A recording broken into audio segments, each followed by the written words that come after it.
Welcome to RetroLogic. I'm Dan Caporello here with John Cummins, Sam Wagers, and our very, very, very special guest, Philip, aka Flightsy, yes, who's just simply not with us often enough. See him a lot in Discord, but come on. He's an expert on some very important things, and we need to have him on to talk about it. So this episode is dedicated to none other than Kirby, wrapping up the year of Kirby. Yeah. And we're very excited to have you. So thanks for coming on, Flightsy. Thank you. From your English class. It's been too long. Yeah. Yes, from my not my English class. This Somebody English else's classroom English class. I have pilferated. Yeah.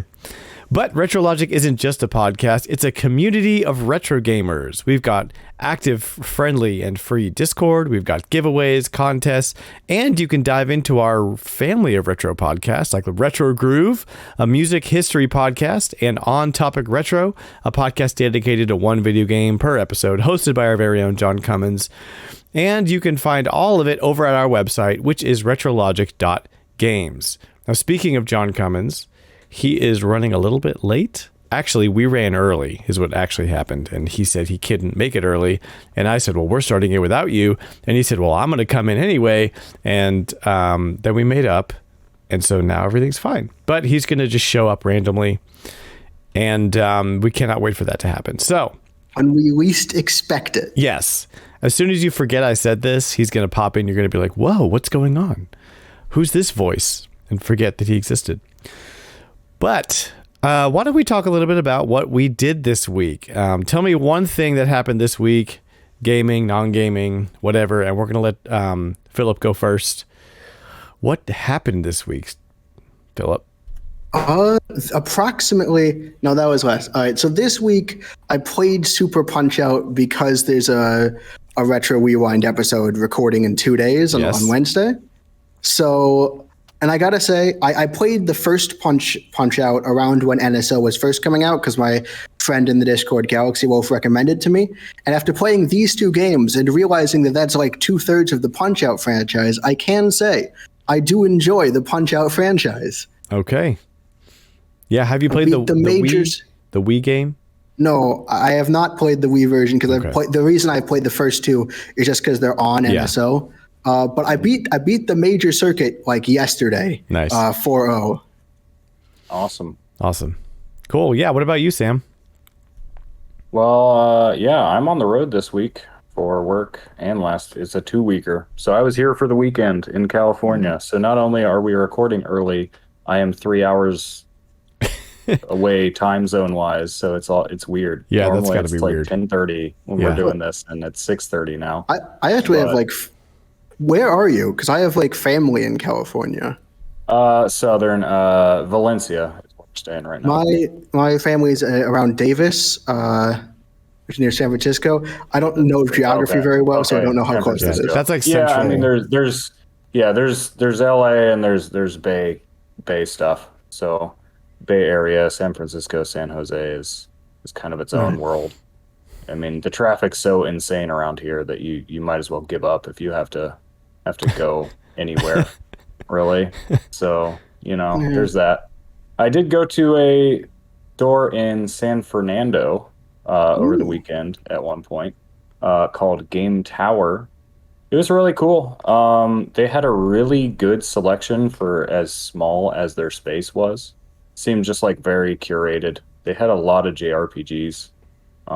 And stuff they had, but they had a little bit of everything, and it was all like it wasn't just like giant piles of Madden 96, Madden 97, whatever. Yeah, it was like some pretty cool stuff, and I even saw Neo Geo Pocket games there. You don't see that often, so that was cool. I didn't buy anything though, but mostly because I just didn't want to spend money. Just browsing. Yep. Cool. Let's see. So I had some pickups from my local had a Black Friday sale. Pokemon Battle Revolution, 1080 Avalanche. Finally got a copy of Metroid 2, which I've been really, really wanting to get. Battle for Naboo for the N64, which is like an often forgot about random Star Wars game on the N64.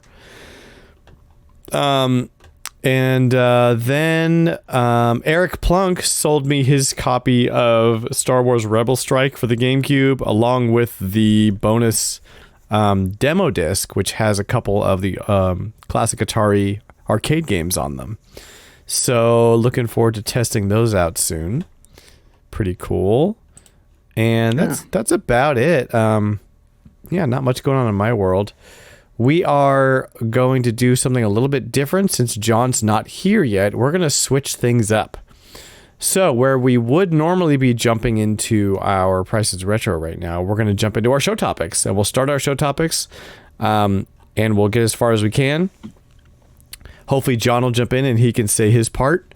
And then we'll end the show with Prices Retro and some more Danverse and a lengthy community couch. A nice packed show for you guys this week. So let's get started here. Let's go into our show notes. It's packed even before the Flightsy text, which means that everything takes 1.5 times longer because I can't shut up.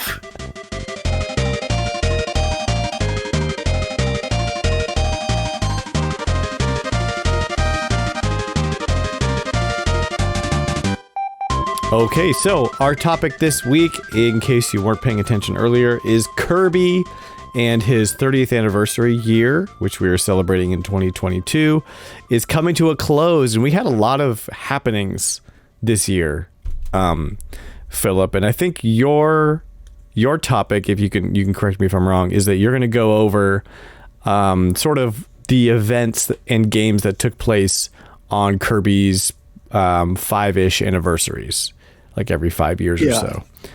So why don't you go ahead and do your thing? I have my own Kirby related topic and Sam has his own, and then John will jump in at some point. So why don't you go ahead and start? All right. I mean, I just want to talk about Kirby Anniversaries. I think this is interesting, and I think we're going to see some interesting through lines. Cool. So first off, the 5th anniversary, what they did to celebrate the 5th anniversary is nothing, so we're skipping it. But now so you're counting the anniversary as like the launch of Kirby's Dream Land on the Game Boy? Yes. Okay. Yes. Which I believe is 1992 in all regions. That's a game. Yeah, that game will be featured in our GOTY 30 episode this year. Yeah, vote for it. Yeah. Also play it. It's really short, and there's no copy abilities. Fair warning. Yeah, 92 in all regions. Yeah. April in Japan, August everywhere else. Right, and make sure you play Extra Game. My opinion on that game 180'd after I played Extra Game. Oh. Yeah, so that is important to note. Anyway, this is not restarting Kirby Anniversaries. 5th anniversary, nothing. 10th anniversary, probably nothing. But the fandom wiki insists that Nightmare in Dreamland was created to celebrate it, even though it also notes there was no advertising. Now, the source they have for this is the Wikipedia page for Kirby's Adventure, and then which has nothing else about it being for the anniversary. And in researching, I tried to look it up and found an interview with Masahiro Sakurai around that time, which mentioned several interesting things, but not it being for the anniversary. In fact, according to the interview, it sounds like it was created because they had just made the anime and had no active Kirby projects in development, and they realized they made an anime advertising nothing and then had to get a remake out quickly. And that is the stated reason for doing Kirby Nightmare in Dreamland. Granted, that's a full remake because the Kirby team can't half-ass anything. That's a remake. That's a remake of Kirby's Adventure for the NES, though. Yes. Right? Yeah, not Dreamland. Yes. Which is interesting that they would remake that game and not the 10th anniversary of Dreamland, but I think I don't think it was just not to derail, but I'll just say that it's interesting to me that I feel like back then we were not celebrating any video game anniversaries. Everything was still kind of new, so it's like 10 years, whatever, 15 years, That's why I think it's an anachronism that the Kirby fandom thinks it's for the 10th anniversary. It did come out on the 10th anniversary, but nothing indicates it was actually made for the anniversary. And that's why I brought up that interview. It seems more they just needed something because they had just made an anime. It just happened to come out 10 years after Dreamland. Yeah. I mean, although interestingly, you know what? I'll go into that later. But we have something else. We have the Kirby's 15th anniversary, which Kirby fandom also claims Kirby Superstar Ultra came out as a 15th anniversary game. Now this one has some water to it because that information comes from the Kirby's Dream Collection manual, an official Nintendo manual that mentions that they started creating it for the 15th anniversary. Now, it came out on the 16th anniversary, so, you know, they didn't succeed, and they didn't advertise it like that for the time. I found another interview about Kirby Superstar Ultra from the developers at the time, and they don't mention it. And I'm not entirely sure about the reliability of the Dream Collection booklet, because there's also some facts about Kirby's Dream Course that seems to get wrong. Like, it says that their idea for Kirby's Dream Course was that they wanted a Kirby golf game, but there's a prototype of Kirby's Dream Course that isn't Kirby related at all. So it's not a 100% reliable source, but it is an official source. So I will give them that. They have their own canon for how things went down. Yeah. But I mean, it came with the Kirby's 20th anniversary Dream Collection thing. It's a booklet I have. It's an official Nintendo booklet. So if it's inaccurate, it's at least officially inaccurate. And it's better than literally no source. Better than nothing. Yes. Now, the 20th anniversary is the first time that Nintendo actually publicly celebrated the Kirby anniversary, and the first thing that the WiKirby lists has like stuff on, because there's two Kirby wikis, the fandom wiki and the WiKirby, and WiKirby is the one I trust more, primarily because it didn't try to like retroactively say that two games existed for anniversaries. And in another fact we'll go into later, also it's part of the Nintendo Independent Wiki Alliance and not a corporate owned thing. So, you know, I trust it more. So here we have the big thing, Kirby's 20th anniversary, Kirby's Dream Collection Special Edition, released for the Wii. This is vastly important to my childhood. It had the first 6 mainline Kirby games, comprising all of what I like to call the classic era, which I could explain, but I won't because of time. Well, let's list them. Let's list them off. Right. We've got Kirby's Dreamland, Kirby's Adventure, Kirby's Dreamland 2, Kirby's Superstar, and Kirby's Dreamland 3, and Kirby 64: The Crystal Shards. Okay. They were created. This was back when they're kind of split into two groups. One led by Masahiro Sakurai himself, and the other by a very elusive person, Shimomura, who directed Dreamland 2, 3, and 64. But again, that's more classic. That's more Kirby history. I'd like to stick onto the actual anniversaries. Mm-hmm. So it has those. It also has new content. So Kirby's Return to Dreamland had recently come out, and that had a bonus mode called Challenge Stages, and they added more and threw them into the collection.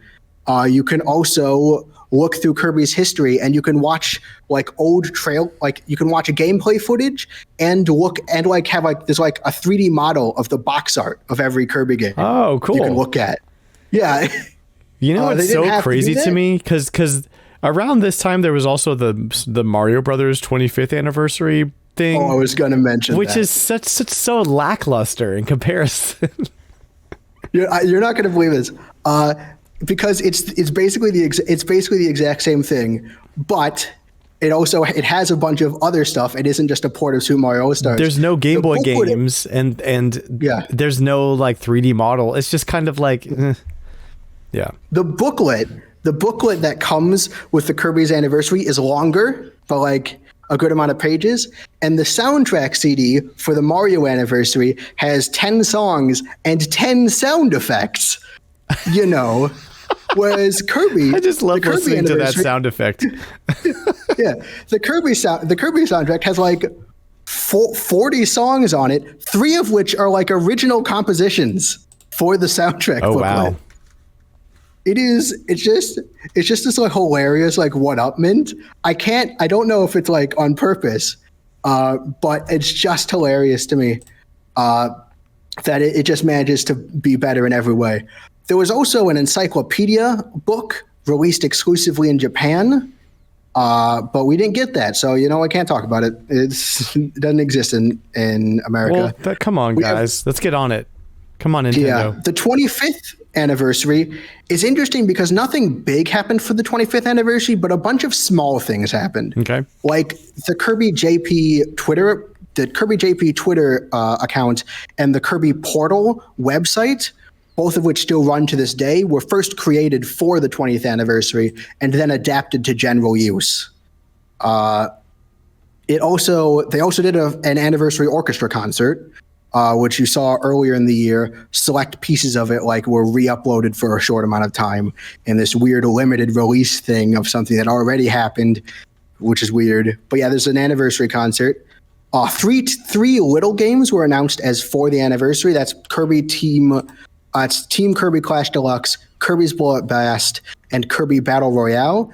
Of course, Team Kirby Clash Deluxe and Kirby's Bullet Blast are extensions of sub-games of Planet Robobot. Mm-hmm. And since the Triple Deluxe sub-games also got their own little side games, it's plausible to think that those would exist without the anniversary, which means that Kirby's Battle Royale is arguably the only one that would theoretically be just for the anniversary. Mm-hmm. But they were all listed as anniversary games. And we counted Kirby's Nightmare in Dreamland before, so right. I guess we're going to have to count this one. Right. And then basically the only other notable thing is another book came out, and it was released in Japan, but it also came out in America 3 years later during the pandemic. So this one actually did come out. This one was actually translated. It's Kirby Art and Style Collection. And on April Fools, they changed the logo on the official Kirby website to say Waddle Dee 25th Anniversary. Oh my gosh. Yeah, it was great. They also, because the Kirby JP Twitter has been made, they also started making artwork for every anniversary after this. So there's artwork for the 26th, 27th, 28th, 29th anniversaries. Cool. Is there a place where you can see all that? Well, I have them. It might have actually started with the 27th, but yes, I have them. I can actually What is it? Anniversary? I can actually share my screen. They're on the Wikirby. If you go to Wikirby, again, the better Kirby wiki. I just not for me, but for the listener, if they want to see it. I mean, I just Googled it really quick, and you can Google it. Pretty sure this is commemorative illustrations, artwork for the 25th, 26th. Kirby with there it is. 27 cake and some Waddle Dees and Bronto Berts that are also party popper things. Yeah, I mean, you can look up on Wikirby Kirby Anniversary, and they're at the bottom of the page, just listed out if you just want them all in one place.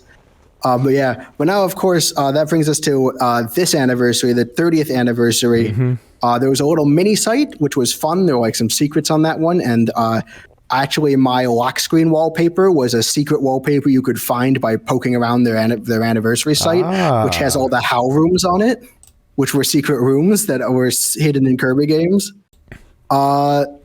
Obviously, the Twitter got a new icon. Kirby and the Forgotten Land and Kirby's Dream Buffet, while not officially announced to be because of the anniversary, did come out this year. Come on, it's the year of Kirby. They are. I could have swore that they said they tied some of those into that, but I guess maybe I can't find anything about at least they at least were saying. I'm I don't know if they ever said it.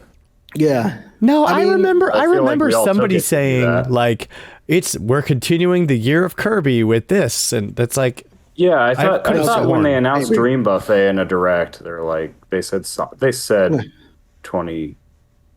30th anniversary. I will say both are very fitting for an anniversary. Mm-hmm. The first is a massive step improvement for the franchise, and the second is a very fan servicey game, which seems to celebrate the whole franchise, which is most of the Kirby games. But they are very well suited for an anniversary. There's also the 30th anniversary music festival, which I downloaded and haven't listened to yet. I just downloaded it so I could listen to it later. But yeah, that was pretty cool. It was like a live music festival. Kirby Right Back At Ya is getting a Blu-ray released in Japan, and I really want it to come to America. Do you know how, okay, I tried to find the English dub Kirby Right Back At Ya anywhere. I have it. Where? How? I have a Google Drive of it. Someone else collected a Google Drive of it and like posted somewhere on like the Reddit, and it has them all. All right. I can send you the link. I just have to dig it up. Officially, it's not like on any streaming service. It is officially available nowhere. Yeah, I used to watch it on Daily Motion as a kid. Right. Yeah. Like did it ever come out on like DVD or anything? I don't know. Maybe let me those like little. You know how cartoons, they don't really release them in full like seasons. They're like, here's 3 episodes. I found it because I'm on the Kirby thing already. Over the course of its initial runtime in Japan, the United States, and Canada, several collections of episodes were released on VHS, N/, or DVD. In Japan, all 100 episodes were released on VHS across 34 volumes. Yada yada. In the United States and Canada, only 23 select episodes were released on DVD. See, I told you. With 14 of them seeing VHS releases. Oh, and 3 of them are included in Kirby's Dream Collection. That's right. There are also 3 episodes of the anime in there. Okay. Well, you'll have to send me that because I wanted to try to find it for my son to do more Kirby because he's obsessed with Kirby now. But I couldn't find it. Yeah, so that's happening, and then obviously there's Kirby's Return to Dreamland Deluxe. I definitely remember them announcing this as part of the 30th anniversary, and I think that's interesting. It's part of why I wanted to go back and look at Nightmare in Dreamland and Superstar Ultra, because even if their connection to being the anniversary is somewhat tenuous, it is interesting that these are like the only 3 mainline Kirby remakes, and so that means like these remakes are tied to the anniversary specifically. Makes sense. It's not like they get remade all the time. And each one, the past 2 have been really good. They've been done in an entirely new engine and art style, which we can already see is being done for Kirby's Return to Dreamland. And it's just like really nice. And you can see these parallels. In fact, those 2 interviews I found earlier. So one of the features for Kirby's Return to Dreamland Deluxe is that there's a new copy. Oh no! Philip froze and then he disappeared just as he was saying something really interesting. Well, we'll just hang out here for a minute while he finds his way back to us. And that was quick. Kirby, am I back? Yes, you're back. Yes, you're back. I was saying new copy ability, the mecha copy ability, is an announced feature. And looking back for Return to Dreamland? Return to Dreamland Deluxe, they're adding a new copy ability, Mecha Kirby. Nice. And interestingly, looking back at those old interviews, I found out that new copy abilities were planned for both Kirby's Nightmare in Dreamland and Superstar Ultra. The reasoning for it not being a Nightmare in Dreamland is they just ran out of time and space. But the reasoning for it not being Superstar Ultra is the director thought that it would be too it would upset the balance. But interestingly, again, these remakes have this shared DNA. They're all tied to anniversaries, if somewhat tenuously. They've all got this benchmark of quality, and like they even have this tie in like having planned a new copy ability at some point. And I think it's really nice that like the 3 Kirby remakes we have are kind of tied together. Except for Kirby's Extra Epic Yarn, which ruins everything. All of the synergy's gone. I wouldn't call that a remake. That's kind of like a demake. It's almost more a port. Yeah. Yeah, I know. I just wanted to make a joke about Kirby's Extra Epic Yarn. Extra Epic. And yeah, those were the 2 reasons I wanted to do something on the anniversary. Number 1, so I could gush about how good Dream Collection is. Yeah. And number 2, I wanted to draw that parallel, that like remake parallel of this being like the next in line of like a tradition of remaking Kirby games, if not actually for the anniversary, kind of close. Almost, and might as well be. Yeah. We can pretend. So that's my show topic. That's it. Awesome, Flightsy. Again, You do not disappoint when you come on for a show topic. You really do your homework and lay some knowledge on us. So I appreciate it. Yeah, and again, everybody feel free to butt in if you have something to say during the topics. I'll go ahead and go next. Also, John's with us now. Hey, John. Hey, Kirby. Hi, John. Glad you were finally able to make us. I'm sorry that I made you late by me starting early. I apologize. Oh, no, you're fine. I'm trying to get to bed at a reasonable hour. That's my only motivation. And you didn't miss Price's Retro, so, you know. Sweet. You did miss Philip singing, though, which... If listeners at home, that's a little sneak peek. I mean, it's all downhill. Listeners at home, there's a little sneak peek of what's to come in the post show if you stick around to the very, very end. So I'll do my topic next, just because that's how it's written out here. And my topic is probably going to be kind of short, and I've talked a little bit about this before. But I just wanted to touch on, because I don't know a lot about Kirby. I know. But as we know. But I did want to talk about sort of why Forgotten Lands sort of did a total 180 on Kirby. And not that I hated Kirby or didn't like the character, you know, pre-Forgotten Lands, but I had trouble connecting with him and with the gameplay and how the kind of like the games are structured. And a lot of it sometimes, I think a lot of it had to do with the fact that it's not the hardest game in the world usually. All that kind of changed with Forgotten Lands, where you could get through a level, but 100%ing those levels got pretty difficult, and then even the end game got really difficult. So I really appreciated that. I appreciated the 2-player co-op mode that I could do with my son. I think the other thing that helped was kind of watching my son experience this game and seeing like how he reacted to it, and he really loved it and really fell in love with the character of Kirby.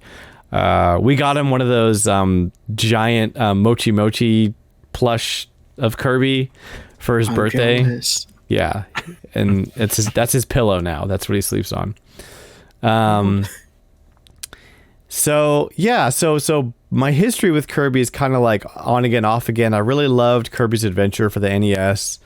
And then I played a little bit of Superstar Saga on the Super Nintendo. That's not a real game. No. That's Mario and Luigi game. Superstar Saga is Mario Luigi on the Game Boy. It's just Kirby Superstar. Kirby Superstar. If you want to be... It's too many Superstar games. Killer about what's actually on the box. It's Kirby Superstar 8 games in 1. That's the one. I had that for the Super Nintendo. All right.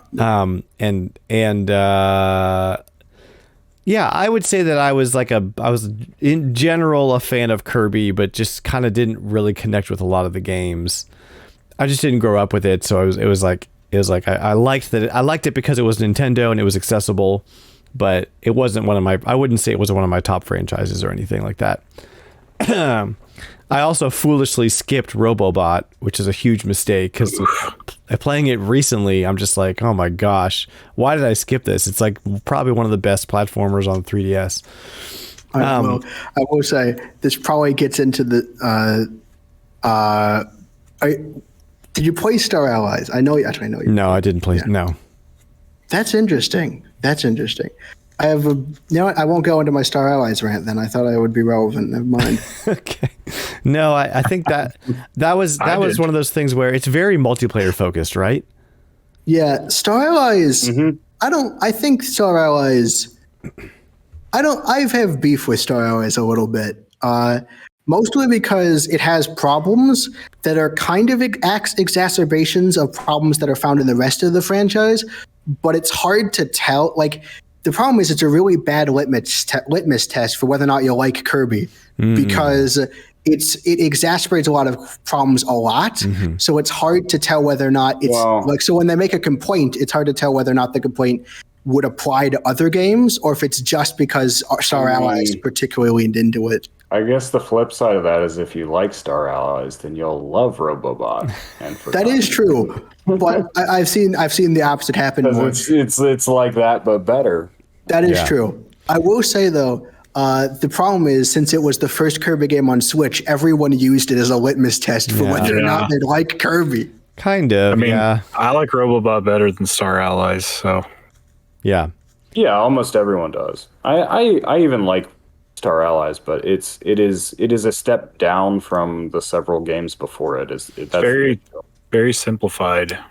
What Forgotten Lands got so right for me was just the polish on everything was so evident. Like you could really play the game and feel like, oh, they really put a lot of thought into all of these puzzles, into all of these abilities, and when you got the abilities and what they were used for. And like abilities would give you a hint as to what was coming up or what secrets were around. And it was just so smart from top to bottom. So smartly done. Tons of unlockables and upgrades. Really made me feel like I bought a brand new N64 game in 1997 and I was just like a kid playing it again. Like it really brought me back there. No other game this year did that for me. It's quite honestly my game of the year. Like it's interesting because I think some of the same reasons are why I didn't get it. I plan to pick it up. It's just now I'm like waiting for a good deal on it because it's been long enough. I kind of expect one, but so much of what the like sort of buzz I heard around it was people like, oh, because it's a 3D Kirby game and it's 3D. Now I'm interested because it's 3D. Well, and being somebody who's always liked 2D games, I'm like, oh, I guess this is the Kirby game for everybody else. I don't know. Here's what I'll say. Sam. Let me just say this. Kirby the Forgotten Lands is about as 3D as Super Mario 3D World. It's like Super Mario. It's 3D like World. More like isometric top down. Probably even less 3D than 3D World. It's very much top down. It's just it became difficult for me because people kept talking it up, but it seemed like that was the reason. They seem to be the kind of people who, dismiss 2D games, and I'm like, okay, well, I might feel differently about it. As someone whose like favorite games are like Celeste and other Kirby games, I can guarantee the Forgotten Land is great for reasons outside of Kirby. In fact, I think Kirby's always been a comfort series somewhat for me. Compared to my other two franchises I list as favorite, Pikmin and Rhythm Heaven, I can't easily articulate what makes Kirby so great as well as I can for those ones.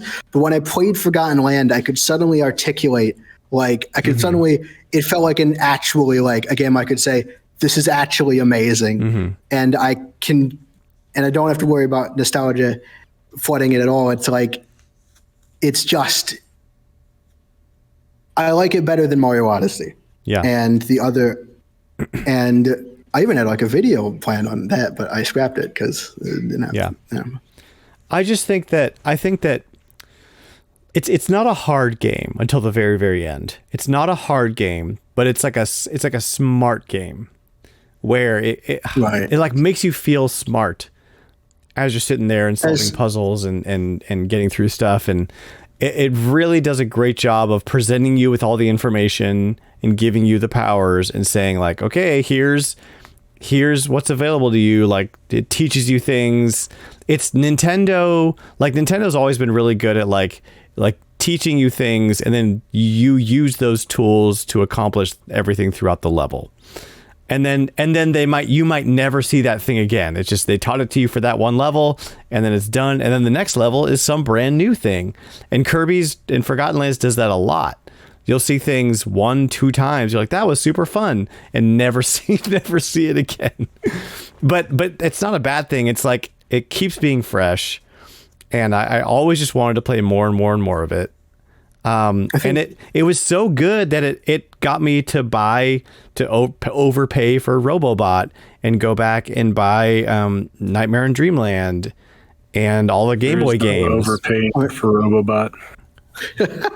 Well, yeah, no, I just mean like price charting wise, or like, launch price wise, and it really got me excited about Kirby the character, which got me to look into like, okay, what are the top tier Kirby games, and then picked those up, or the cheap ones. I will say, adding on to what you said about being smart, I really liked how I'm someone who goes for 100% all the way, all the time.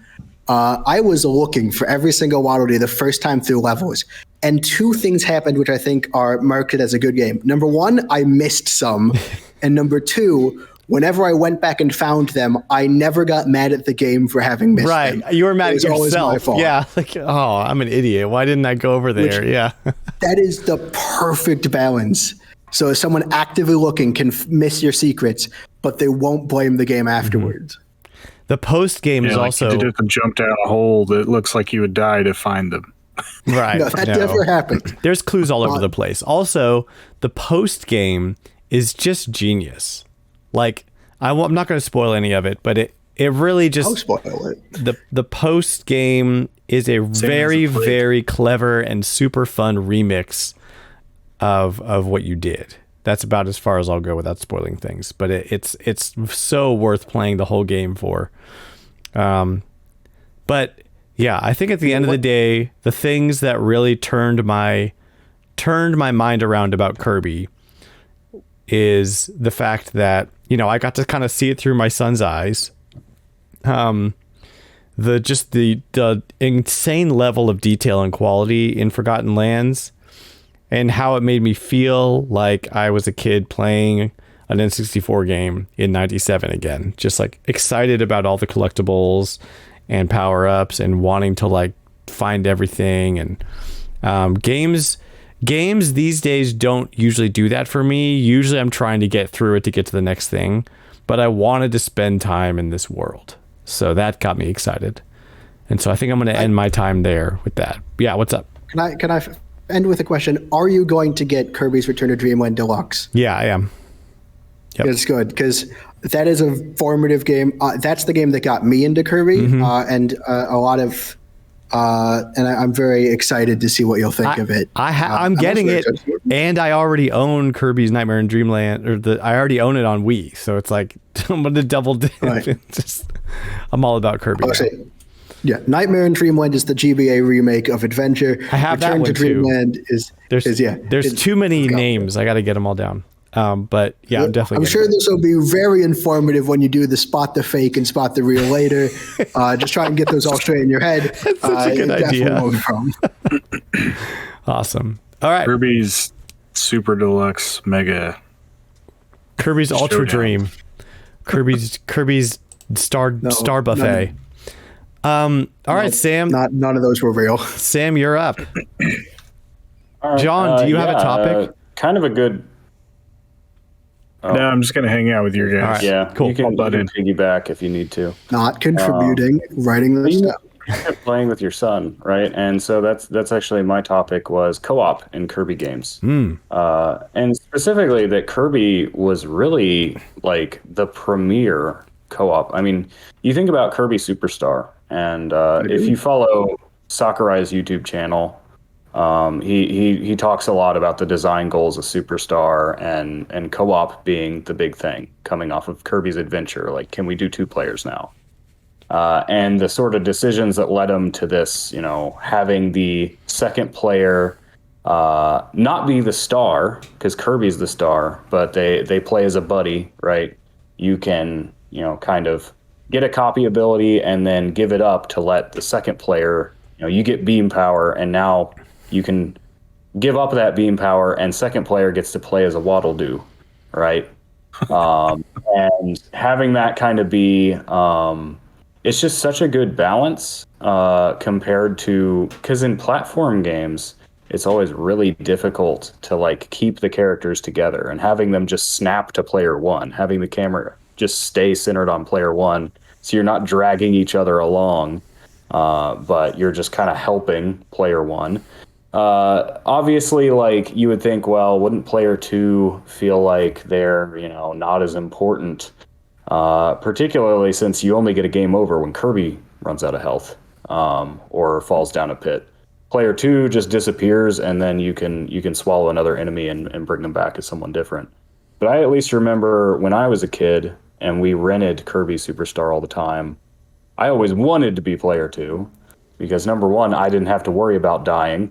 And number 2, I thought it was the coolest thing in the world to get to play as Waddle Doo or, Knuckle Joe or what, I thought that was even cooler than playing as Kirby just because it was like more variety. And it's kind of surprising that kind of fell into the background with the series for a while. I mean, you had some multiplayer stuff. I think a lot of it comes down to Kirby kind of got banished to mostly being a handheld game, and it's harder to do full-on co-op with handheld. Do you know what happened with the GBA games and multiplayer? Amazing Mirror I never played, but I know that's like a big thing, right? Pretty ambitious, but also not a lot of people had the opportunity to take advantage of it. Can we articulate what we're talking about with Amazing Mirror? Oh, I gotta tell you this. So Kirby and the Amazing Mirror, the link cables where you you join together. So actually, Kirby's Nightmare in Dreamland was a remake of Kirby's Adventure for the GBA, and with it, in that interview I was talking about earlier, Sakurai mentions that he really wanted to get 4-player working, kind of mirroring what you were saying earlier about them really wanting to get 2-player working for Kirby's Nightmare in Dreamland. And it didn't even work, because it was a month or so ahead of development, but they really wanted to. And in that interview, he ends by saying, if there was another game, we'd want to make something centered around this. Kirby and the Amazing Mirror is a game centered around it. What it works is you connect up your Game Boy Advances with the link cable, and Kirby's An Amazing Mirror is basically a Metroidvania. And as you connected, you can go anywhere in the world. Oh, wow. You can be in entirely different worlds. And then there's a cell phone that you can call your buddies to where you are. That's so smart. I love that. It is a crime that they have not tried to re-release this with modern technology. And even to re-release it, now that might be stretching the limits of what you could do with DS download play, but because ultimately the problem I always had with most multiplayer Game Boy stuff wasn't just the link cable; it's that you got to find somebody else who has the game. And that's fine if you're trading Pokemon, because literally everybody plays Pokemon. But it can be tough to find somebody else who has the same game. I was really into Mega Man Battle Network, right? And that used the link cable to battle and trade, and I literally have never done that with another human being because I just my world was pretty small back then. And we didn't have internet online multiplayer. We just had link cables. Didn't have the network. You had to have friends who owned the same games as you. Whereas in my experience, my friends wanted to borrow my games because they didn't have them. So, I will say, it's just one of those things. Annoyingly, you mentioned download play. What's really annoying to me is they released Kirby's Amazing Mirror on the Wii U, a game series that comes with 2 screens. And they didn't implement anything with it. Interesting? I'll say one more thing about multiplayer, which is that the multiplayer in Forgotten Lands kind of harkens back to what you had in Superstar, where Waddle Dee is your buddy and he has his own powers. And if he dies, it's fine, but Kirby's the star. And we would swap back and forth between my son playing Kirby and me playing Kirby. And we both had fun either way. So, it's kind of similar to that. Star Allies was similar too. Yeah. But holding the thought on download play, I was always, even though it was kind of impractical, I was just so glad they did this just as a kind of concession to people who may not. That same problem I was talking about, where for a link cable, you not only needed a link cable, you needed 2 systems and 2 copies of the game. Kirby Superstar Ultra actually allowed you to do the full co-op through download play. Now, the way it worked, not great, because you were actually playing on it was all happening on one player's screen. You couldn't download the whole game. It basically used the second DS as a wireless controller. So you would have to like put your heads together to see the DS, but you could do it. And I just commend them for making it possible, even if nobody wanted to actually do it. I'm sure it was if you were young kids, it was probably a little easier to both crane your heads and look at a tiny screen. Yeah. By that time, I was not going to do that with anybody. Yeah. But it's there. So that was really cool. But yeah, I thought, and I guess in the end, it comes down to the limitations of handhelds. Console-wise, you had 64, which just had the mini games for multiplayer. They would bring it back for Epic Yarn, which I guess was before Return to Dreamland. But Return to Dreamland was sort of like the new era of 4-player Kirby co-op. Good times. Which continued, through Star Allies. And I think that's one of the things that kind of makes Star Allies a little lackluster is it felt like it was just kind of coasting off of that, it's Kirby and it's 4-player when that wasn't even new anymore. Yeah. It was. I will say there are only 2 games that trend goes to Return to Dreamland straight to Star Allies, and I also think there are other reasons why Star Allies didn't do so hot. Based, actually, I think on organization of the levels is terrible. No, I'm not getting into Star Allies again, but I did want to state something that I forgot. Okay, I don't remember what I was going to say. It'll come back to you. Okay. Yeah, but I mean, that just, it seems like now co-op is a pretty essential part, at least of the mainline Kirby games. So I think a lot of people would be upset if they don't keep that around. Yeah, for sure. It's the core design philosophy of accessibility. It just makes sense to have co-op. Mm-hmm. Mm-hmm. And sharing health with hugs, right? Yep. That's been around since Superstar.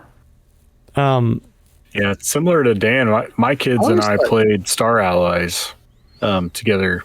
That was their first Kirby game, and we loved it. We played through it, a couple times as a family. And especially when it comes to Return to Dreamland, I think. Well, and same point of comparison. You think the biggest Nintendo game, Mario. Compare Superstar to what Mario was doing for 2-player at the time. Super Mario World, you take turns. Donkey Kong Country, you take turns. Yeah, that's not good. You can't play at the same time. Mm-hmm. There were simultaneous co-op games on the Super Nintendo, but Superstar really stood out as being one that, did it really well. Yeah. Whereas even go forward to the Wii, Return to Dreamland was so far ahead of what New Super Mario Bros. Was doing. And it was trying the same thing. Like, we can do 4-player co-op in this 2D that's horrible type game now. Okay. And it doesn't work as well as it does in Kirby. I will say, New Super Mario Bros. Wii is like basically my first real video game.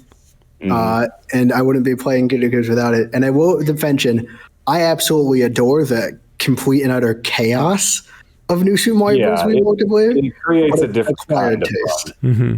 It's an acquired taste. I will admit it's acquired taste. I think they ultimately decided to capitalize on the fact that you could sabotage each other as much as you could help.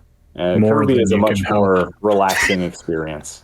And I've brought it up before too. My oldest nephew was pretty young at the time, and that was one of the games I could play with him.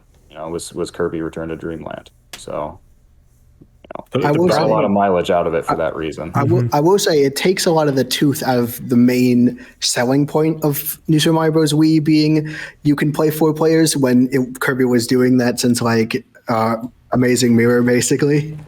Even though no one did but that. Again, like Amazing Mirror, if you had 4 GBAs linked to 1,000 copies of the game. I want to do that now. Not everybody was president of a Kirby fan club. Yeah, Philip, did you ever do 4 linked up GBAs with that game? No, because I was born in 2003. My first Kirby game was Kirby Mass Attack. My second one was Kirby's, like my first main line was Kirby's Return to Dreamland. Yeah. Is Mass Attack good? I always forget about that. Yes. Mass Attack's awesome. Mass Attack. It's a different type of Kirby game, though. Yeah. I will say Mass Attack. Yeah. Mass Attack is a game that I don't think they should make a sequel for it. I don't think it needs a remake. I don't think it has untapped potential. I think they pushed that concept as far as is physically possible in that game. That's that's what I don't think they need to. I love the fact that Kirby gets these one-off, just games that are just completely out there. Stuff like Mass Dream Attack, Course. or I guess Canvas Curse wound up not being a one-off, but I think it should have been. Ultimately, Rainbow Curse is still good, but there won't be another one. Dream Course is so fun on multiplayer. Dream Course is amazing. And I haven't played it, but Kirby's Air Ride is critically acclaimed, and it's a racing game with a really weird function I want to love Kirby's Air Ride, but I just don't enjoy the acceleration and everything. I think a sequel to Air Ride would probably, that game could probably use some refinement. I think. I think a sequel. Features. I really want a sequel to Dream Course because, like Air Ride, it could use some refinement because, like, it's going off of fake 3D, like with an isometric view. Yeah. That game is way too fun for like how primitive it is. Can we get a good mascot sports game on the Switch already? Come on, guys. It's got to be Kirby. They just need to let Sakurai do it. I still maintain that both Mario sports games that came out on Switch are actually good. I don't know what people wanted from them that didn't get. I wanted a golf game that didn't make me go insane. You just want to be the exact same person in the exact same point in life you were when the first Mario Strikers came out. Look, Sam, I'm not going to sit here and have an existential conversation with you right now. I'm not going to do it. What I am going to do is move on to Price's Retro. Why do I play anything? So let's play some Price's Retro.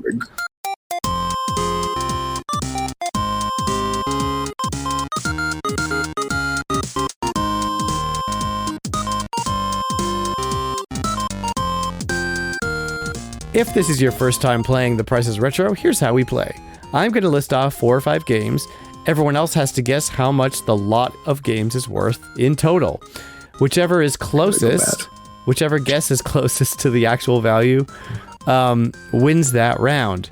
Everyone has a list. Everyone guesses on each other's lists. At the end, the player that won the most rounds wins the episode. But watch out for our robot, Deus Guess Machina. He averages all of our guesses together for his own guest. He won last episode. So watch out. He did. Yeah, and Robot can in fact win. I'm about done with his design, and then we'll get some stickers made up. We'll have some giveaways for getting some Deus Guess Machina stickers. Ooh. Yes. I don't know if you can tell, but I'm feeling a little under the weather here now today, so my voice doesn't sound like normal Dan. It sounds like deep Dan. He's turning into Dark Dan. I'm turning into Dan. He's already getting into characters. So my games are Madden 95, Madden 96, Madden 97. No, but for real. Philip, you're our guest, so why don't you go first? All right, but question: can I go last? Because I was going to ask. If you go first, you can't. No, I was going to ask if I could go last because I made this giant extravaganza, and my games kind of lead into each other. Okay, gotcha. Bit. Yes, you can go last. We're going to have to take a little tiny break between The Price is Retro and the next game just to get all the scoring done. Okay. But yes, you can go last. So then I guess I'll go first. Yay. I will go first. Okay, so my list is in celebration of the announcement today that there is going to be a Toe Jam and Earl movie. Did you guys hear about this? Yep. I did. It was on the Discord. Same production house as Sonic the Hedgehog. They said, Sega said, what's our other valuable IP? Toe Jam and Earl. My thing is, how many times is it going to take them to get the characters correct? And it's not even their IP. It's somebody else's IP now, but they still milk it. What are you going to do? I'm so glad that this is happening. I feel like I'm in some bizarro universe where everything that I like gets made. I don't know. We'll see. We'll see if it's good. I'm sure it will be. So here are the games. Guess what they are. The first one is Toe Jam and Earl Back in the Groove for the Nintendo Switch, complete in box. The second one is Toe Jam and Earl 3 for the Xbox, complete in box. We have Toe Jam and Earl for the Sega Genesis, complete in box, the original. And we have Toe Jam and Earl Panic on Funkatron for the Sega Genesis, complete in box. And I'll be taking guesses from John first. Okay, let's do 150. Okay. And Philip?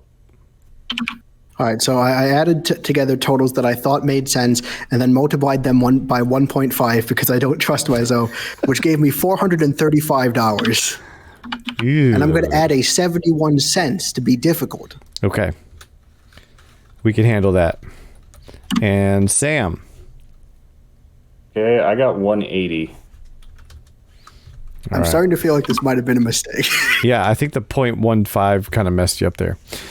The actual retail price is $136.96, which means John took that round. Thanks to Flightsy. Yeah, seriously. We have Back in the Groove for $39.99. Toe Jam and Earl 3 for $22. Toe Jam and Earl the original $44.97, and Toe Jam and Earl Panic on Funkatron is $30. So I thought those would be higher. Yeah, not a pricey franchise by any stretch of the imagination. Genesis games, right? Yeah, I don't know what Genesis games right means. I'm surprised that this game, the Toe Jam and Earl game for the Xbox, is not more expensive. Honestly. The Sega games. That was the closest I got. The Sega games for Xbox are usually the pricier ones, but what you gonna do?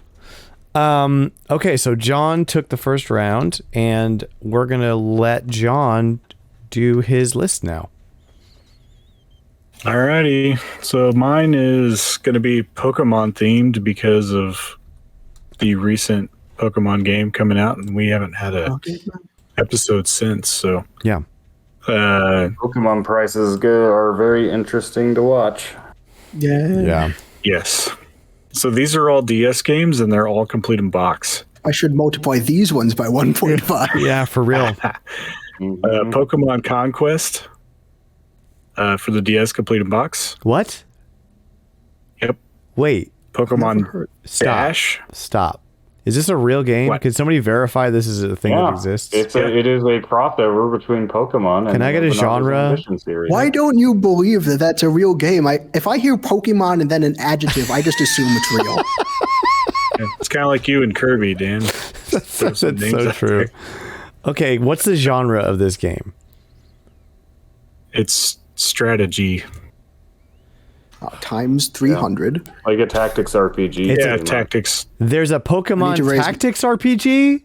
I need to raise my price, actually. For the DS. Also featuring characters from Nobunaga's Ambition. Yes. I have doubled my price now. Is that a joke, Sam? Okay. No, it's not. I've played this game. Yes. I owned this game. I sold it. I still own this game. I feel betrayed. All right. Yes. Go. Pokemon Conquest, DS, complete in box. Second game, Pokemon Dash for the DS, complete in box. Third game is Pokemon Ranger Guardian Signs for the DS, complete in box. And the fourth game is Pokemon Mystery Dungeon Explorers of Time for the DS, complete in box. Okay. We didn't think I'd roll out with like black and white and I've given up on calculating. Pearl. Yes, I did. Screw the calculator. I don't think I know what Pokemon Dash is either. Maybe I do. That sounds Pokemon. But you're running a lot? Yeah. Okay, so Philip, you're guessing first on this one. Yeah, I gave up on the calculator. I'm just going to go for a nice number of 1,111.11 cents. Oh my god. Oh, thank you for. All I know is it's expensive. The robot's average. Yeah, taking out the robot with off middle DGM's average. Flightsy's taking one for the team. I've taken to calling him DGM because the full name wouldn't fit when I named my Magneton in Pokemon. I named my Pokemon team after RetroLogic. I love it. By the way, that should have been my intro. I love it. So, John, I hope you're okay with living on as a Cyclizar in my Nintendo Switch. Yeah, no, that's fine. It's a good Pokemon. Name a Pokemon after me. Oh, yeah. Flightsy, you'd have to be a flying type, right? The balloon? Yeah, probably. What's the balloon? Although interestingly, Drifloon? Yeah, Drifloon. He's a balloon like a Kirby, I guess. Kind of. You look like a Pidgey to me. Oh my thank god. you. I'm gonna. Am I guessing next? Am I guessing? Yeah, Sam, you're guessing What I have next. to do with? Okay. I got 270. Oh no. 270. Okay. These are games I've never heard of for the DS Complete in Box. Yes. I got DS 175. Complete in Box isn't as bad as Game Boy. 175. A lot of people save their DS boxes because they're nice and plastic. True that. True. And durable. All right. So. Wait. What's that? No. I was going to ask to change, but I don't think that's fair. I think I should just live with my mistakes. Yeah, we don't allow Started guessing changing. first. Sorry. Yeah. Can't do, because you had foresight now of what everyone else is put in. All right. So that's the why we total, rotate your guesses first. Yeah. that's right. Total on this lot is $195.98. I'm really good at making these games. Who is that? That's you. That's you. That's me. Yep. That's right. You're the closest. Yeah. What about You're- me? you're If only, if it was just our two guesses, the robot would take it. Yeah. That's But true. Flightsy got the robot out of the way for you. I could just see him jumping in front of the robot so the robot takes him out and saving us. Oh god. Shouldn't have done that. The robot's taking him out now. Yeah, taking him out. Curse your technology. Are you okay? So No, I did a mock punch and I hooked my charger. Got it. Okay. You're okay. Yeah.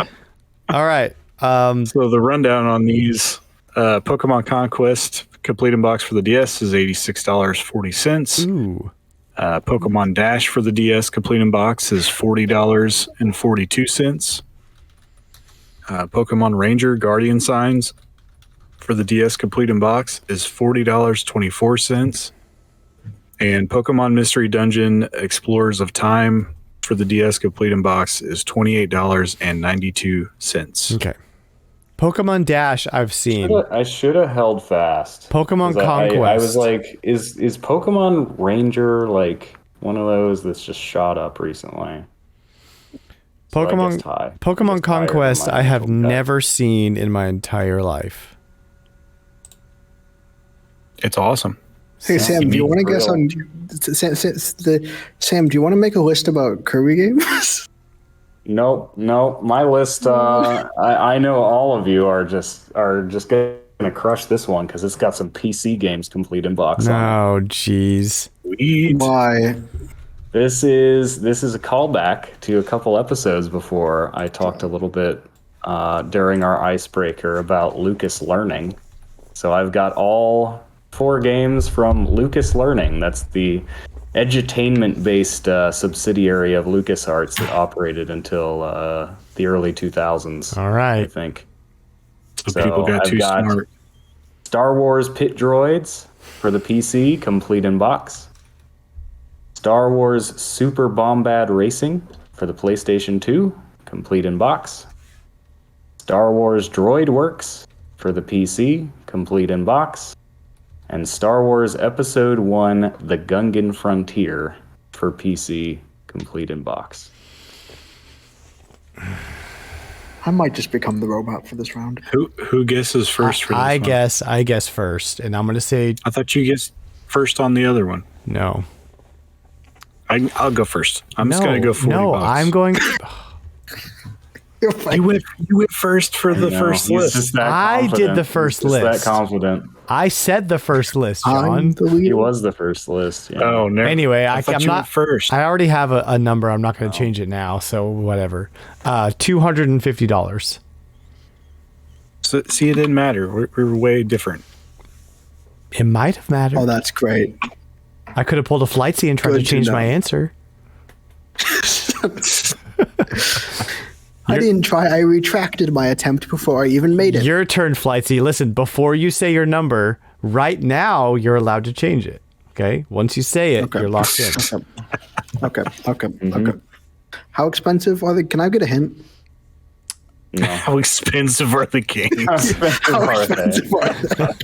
They Just on a scale are. with it. How much would you pay? They are the price that they are. Nobody's ever asked before, but actually. Think of it. Okay. Do I want to go all in? For you. Yeah. Can I have the etymology of the word, please? Star Wars. Star Waricus from Latin. Galaxy far away. You know what? I actually wonder if the extended universe gives an etymology of the word bombad. You know what? Probably I'm going to does. go all in. If I'm going to go all in, I'm going to go all in. I'm going to go $777.77 because these they're obscure. They could be either really cheap or really expensive. So I'm going with the really expensive one. Flightsy. Well, the total is $96.20. Sweet. Yeah, that's John. So I think John takes it pretty easily. I was gonna do a super low one. That was Hit Droids is $62.59. It's the most expensive of the lot. Bombad Racing, $12. You know, this is only big. $7.42. And Gungan Frontier, $14.19. Man, my plan almost worked with that first game. Ran it up a little bit. I was like, these are $10 a piece. Come on. You know, if people just valued entertainment or just valued edutainment games more, I wouldn't be in this position. Well, that's true. It's really a society problem. All right, Flightsy, it's your round. All right, I am, as is tradition, I'm going to give you a title, and you're going to guess what games are in the list beforehand. Okay. This is also a throwback, like Sam's. This is the Collector versus the Pragmatic Kirby edition. Oh, Collector versus Pragmatic. Yeah. Do you all remember what happened last time? A little bit. I'm trying to remember. A little bit. It's one of my favorite lists. We've almost done 100 episodes. It's one of my favorites. Is this stuff that like sounds cheap It but is broke actually records. expensive? Or something like that? Well, it's a little bit of both. If I'm not, it's the extremely rare paired with the not as rare version of the same thing. Okay. If I'm remembering right. Not basically. You mentioned that this was a lot like you mentioned earlier that Dream Collection is a lot like the Mario thing that came at the same time. Let's just say basically I did this with the Mario thing a while back. Okay. And now I'm doing it with the Kirby thing. All right, so let's do game it. one is Kirby's Dream Land for the Game Boy, sealed or new. Not graded, just new. Not graded, just new in packaging, in the original packaging. Kirby's Adventure for the NES, new. Kirby's Dream Land 2 for the Game Boy, new. I'm already starting to recognize these. Kirby Superstar for the SNES, new. Oh, geez. Kirby's Dream Land 3 for the SNES, new. Kirby 64, the Crystal Shards for the N64, new. And finally, Kirby's Dream Collection Special Edition for the Wii, loose. So the first six are the Collector getting the most. Collection for the Wii loose. Yeah. The first six are the Collector going all in, and the last one is the Pragmatist getting all six for as cheap as they can. All right. And I go first on this one, Dan, if you want to. No, I go first on this one. Oh, Sam's going first on this one. All right. 3,333. That's remarkably close to what the original Mario version of this list was, if you remember. Okay, there you go. See, I know what I'm doing. I totally didn't just pick all threes. Wait. Actually, I'm gonna go $1,250. Oh, whoops. What's up? $1,250. $1,250. Yes. Or $12,000. $12.50. No. Okay, I was lying. It's like the original was 6,802. That was the original Mario. So I was lying. You weren't close at all. I'm gonna do. Oh man, this is tough. How many games did you have? 7. 7 games. The 6 are new, and they're all the classic Kirby games. The last one is Dream Collection. I can go over them again if you want. Nope. I'm gonna go $2,500. 2,000. So we have 2,500. You're 1,200 basically, and then Sam is 3,000 or so. Yep. Well, I'm afraid Sam is correct. The total is $5,621.22. Not even that close. But. Say that again. 5,000.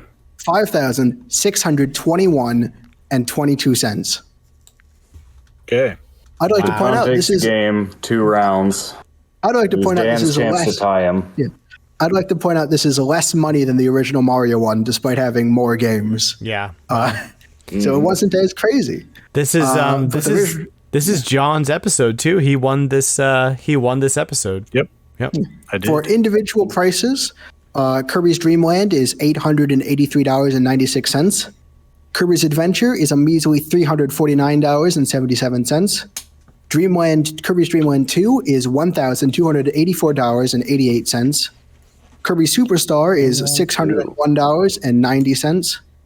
Kirby's Dream Land 3 is $2,005 and even, so $2,005 That one would even. be the highest. Yeah. That was my guess. Just that one game. Yeah, right. $451. Kirby 64 is $451.36. And Dream Collection is only $44.35 loose.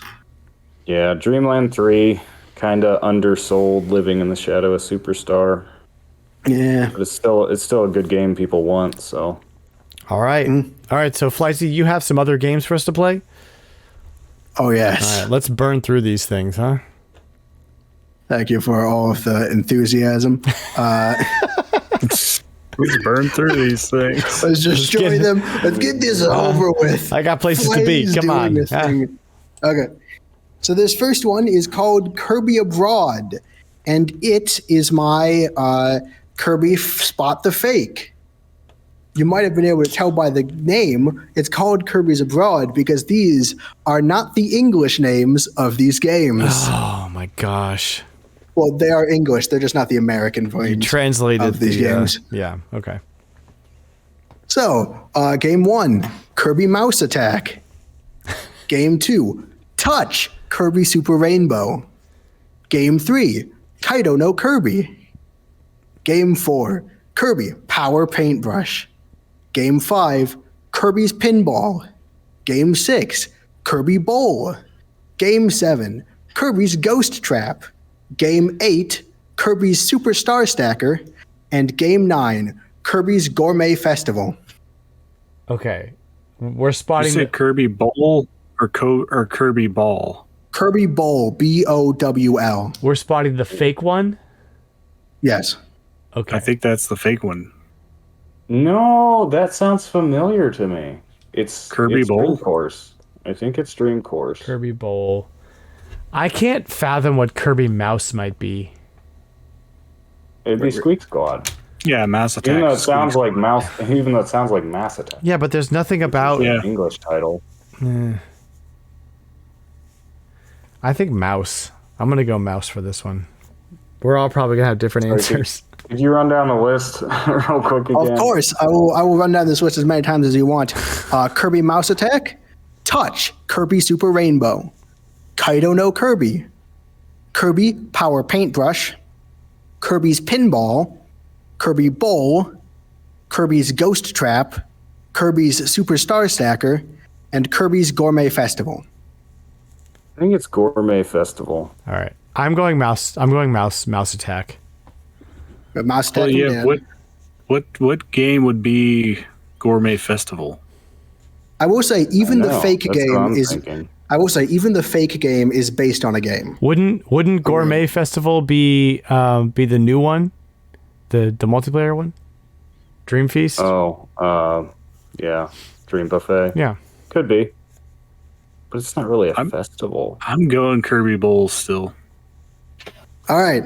Well, Dan, you were wrong. Kirby Mouse Attack is Kirby Squeak Squad in Europe because Europe just is bad at naming things. They're just so bad. bad. At it. It's really bad. Now, John, you're also wrong. That is Kirby's Dream Course. Sam is right. That is the Japanese name for Kirby's Dream Course.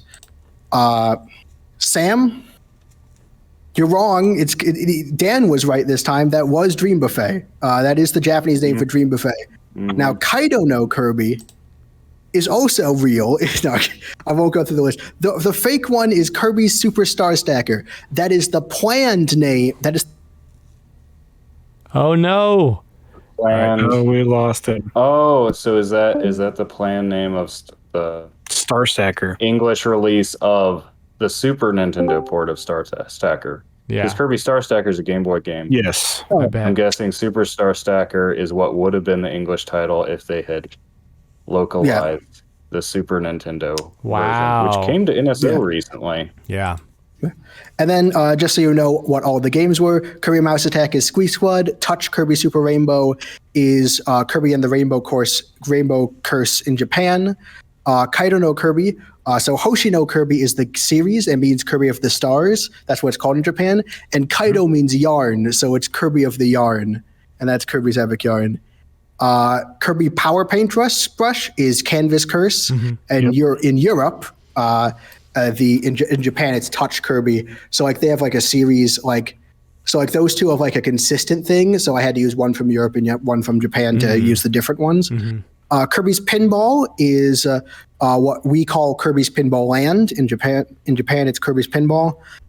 Kirby Bowl is in fact Kirby's Dream Course in Japan. Kirby's Ghost Trap doesn't exist in Japan because it's Kirby's Avalanche in Europe. Kirby's Gourmet Festival is Kirby's Dream Buffet. Learn something new every day. Nice. And keeping up with that theme, I've had a lot of fun slightly modifying Kirby titles. So what would these Kirby titles be called in another dimension? And which of these Kirby games is from our dimension? We have 8. Kirby's Drum Dash Deluxe. So wait, is this a Spot the Reel? This is Spot the Reel. Okay. I made up 7 game names based on already existing Kirby games, and you have to guess which of these are real. Also, European and Japanese game names are still allowed. Okay. All right. So Kirby's Drum Dash Deluxe. Game 2, Kaido no Kirby Deluxe. Game 3, Kirby's Mass Attack. Game 4, Kirby's Adventure Wii. Game 5, Kirby Star Stacker. Game 6, Kirby Fighters Deluxe 2. Game 7, Kirby's Nightmare in Dreamland. And Game 8, Kirby Clash. Okay. My guess. Pay attention to my punctuation, by the way. Do them again. Mm-hmm. Do them again. All right. They're spotting I'll show these slowly. Kirby's Dream Dash Deluxe. Kirby's Drum Dash Deluxe. Game 2, Kaido no Kirby Deluxe. Game 3, Kirby's Mass Attack. Game 4, Kirby's Adventure Wii. Game 5, Kirby Super Star Stacker. No, Kirby's Star Stacker. No Super. Game 6, Kirby Fighters Deluxe 2. Game 7, Kirby's Nightmare in Dreamland. And Game 8, Kirby Clash. Had a lot of fun with these. What's the first game? The first one is Kirby's Drum Dash Deluxe. Oh no, I mean, like, I wonder which game is that referring to? It's supposed to be DDD. I'll tell you afterwards. Dash. Kirby Conquest. Yeah. That's what I was Kirby Conquest wasn't a game. Unless a different region. Unless a different region. I'm gonna guess Kaido no Kirby Deluxe is real. I'm gonna say that one too. I'm just gonna say that is the name in Japan of the 3DS port of Kirby's Epic Yarn. All right. So we now know that that refers to Yarn. Right. I'll go with that one too, because I was trying to pay attention to your, like, some of them were plural Kirby's or possessive Kirby's. Some of them had like weird words somewhere, and I couldn't really nail one down that sounded right. So I'm gonna go with that one. All right. Do you want the John? Do you want the games again? Go through one more time, just quickly. Kirby's Drum Dash Deluxe, Kaido no Kirby Deluxe, Kirby's Mass Attack, Kirby's Adventure Wii, Kirby Star Stacker, Kirby Fighters Deluxe 2, Kirby's Nightmare in Dreamland, Kirby Clash. I'm gonna change. I'm gonna go Kirby Star Stacker. I'm gonna change my answer to Kirby's Adventure Wii. All right, you're going for the real. Yeah. All right. Are you ready for the answers? Yes. Mm-hmm. Dan, you are correct. Yes. Kirby's Adventure Wii is the hilariously bad European name for Kirby's Return to Dreamland. A fact so hilarious, I had to share it because that name is the worst name I can think of for Kirby's Return to Dreamland. It's a terrible name. And that's what they went for in Europe. And I made up all of these just so I could share that fact with you. I think... if you're wondering... Yeah, go ahead. I wanted to go over what these were. You were right. It's DDD's Drum Dash Deluxe. If you're wondering, Kaido no Kirby Deluxe, it is actually Kaido no Kirby Plus in Japan. I'm afraid. I knew that would get some of you, though, after I used Kaido no Kirby. I told you there's a reason for the order of these. Kirby's Mass Attack, that's not supposed to be possessive. That's supposed to be Kirby Mass Attack. Yep. Kirby Star Stacker is the opposite. It's supposed to be Kirby's Star Stacker. Kirby Fighters Deluxe 2 is supposed to trick you because there's a game Kirby Fighters Deluxe on the 3DS, but the sequel is just Kirby Fighters 2, not Kirby Fighters Deluxe 2. So I added a deluxe in there. Kirby's Nightmare in Dreamland, another case of it was just Kirby Nightmare in Dreamland. So just no possessive. And Kirby Clash is me trying to trick you the opposite way. Super Kirby Clash is on the Switch, and I was trying to trick you into thinking the prequel's name is Kirby Clash, when actually it's Team Kirby Clash Deluxe. Oh my gosh. I think my name was better, actually. Yeah. So those are fakes and a... Oh. What were you saying? Yeah. I think that I changed my mind when I heard like the possessive Kirby's Adventure Wii, and I was like, Kirby's Adventure is the thing, and I had a hard time with the naming conventions of the rest of them, so I just changed it back to that because, yeah. So I am really glad that someone actually fell for Kaido no Kirby Deluxe. That's funny. You're welcome. Thank you. All right. And now for an ambassador game. The ambassador has made 3 games for this thing, and I have made a Kirby version of all of them. I call this Pink Sphere Thingy, after games described horribly. So I've come up with 7 truly awful descriptions of Kirby games, and you have to guess what they are. The first one, Game 1, a game preservationist's worst nightmare. Game preservation. Oh, so I don't know how we do they're this. all Kirby games? Yeah. Do I reveal these? Do I say them and then do I reveal these after you've guessed them all? We're gonna guess. We're gonna guess each one. We're gonna guess one, then you give us that answer, and then you do the next one. Yeah, it's easier. This is a game preservationist's worst nightmare. Okay, so it's got to be like Kirby's Dream Buffet or something, because are there any other digital only free to start, like Kirby? Dream Buffet's digital only. Is Kirby Clash digital only? Yeah, I mean, there's no way to. Okay. No way to really preserve. John, do you have anything to say?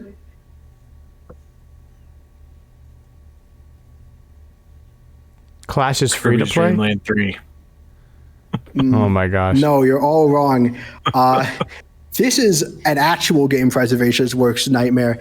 This is Kirby no Omo Chabaka Paco. But I would have also accepted Kirby's Toy Box because that's the rough English translation that everyone uses. It is a game for the Satellaview. Oh god, I didn't even. It's a game for the Satellaview. No, come on. It was a Satellaview game broadcast as 8 mini games separately. So the game preservationists basically they've had to find downloads of each game separately, and like that. It was only truly found in I think the December of 2020. I think is around when the last piece of it was found. And I think it's still slightly corrupted. Like, this is a nightmare to, like, find, because it's a Satellaview game. Ridiculous. Yeah. Yeah, sorry about that one. But this should be easier. Game 2, a blatant ripoff of Link to the Past for Game Boy Advance. Of Link to the Past? For Game Boy Advance. Oh, Amazing this Mirror? would be Amazing Mirror. Probably Amazing Mirror, yeah.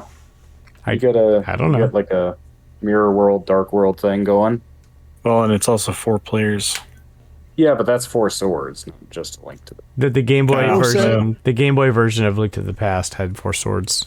Yeah, Stuff. that's it, Dan. Yeah. You're all correct, but Dan's correct. The main thing I was thinking of that the Link to the Past was the original package that 4 swords came with, and you have the 4 Kirbys split into almost identical colors. But also, thanks for catching the Dark World thing. I'm going to pretend I intended that. Yeah, sure. Yeah. Yeah. Game 3, proof spiders and bees are evil. Spiders are what? Spiders and bees. Sure, this is a Kirby game. This sounds like Donkey Kong Country. Yeah. No, that would have to be Return to Dreamland, because the bee, I forget her name. That's the final boss. It's a bee, and it introduced web power. B-Boss. So Sam is saying Return to Dreamland. I don't have one, so I'm gonna go with Sam. John? Wait, is that Return to Dreamland? Is it? No, It's Nightmare Return to in Dreamland, Dreamland's the isn't it? one with Magalore. We already went over Nightmare in Dreamland is a remake of Adventure. Oh, Return to Dreamland is the one with Magalore. The one with Insectia or whatever. her name Sectonia. is. Sectonia is Kirby Triple Deluxe. Yeah, you got it. And Triple Deluxe and the main henchman for Sectonia is Taranza, which is a spider-like being. So You get that's the web proof that- power, Yeah. which was new in that game, right? Actually, I think web power. I don't think you actually get Taranza's web power. I think that's actually from Star Allies. Oh, Star Allies. Yeah, Because Yeah. Taranza's playable I think it in Star is. Allies, so they made a web yeah. thing to compensate for it. Game 4, the second Kirby game officially set in an alternate universe. This is real. universe. Forgotten Worlds. Oh, shoot. Forgotten Lands. That would have been correct, but that's the third game set in an alternate universe, I'm afraid. Okay. Thank you for the hint. Forgotten Lands is not. So it's a Kirby game that came out before Forgotten World. And canonically, lore-wise, So we know it's not Dream Buffet. Yeah. That's all of them but Dream Buffet. So we just narrowed down. Also pretend Amazing Mirror didn't exist. I forgot about it exist. Oh my gosh. So no, this is the third game in an alternate universe. Also, now we know it's in between Amazing Mirror and. Yeah, you're narrowing it down. Yes. Sorry, just pretend I say third. I'm going to edit that in the document. Yeah. Mass Attack? No, those take place on separate islands, but not another universe, I'm afraid.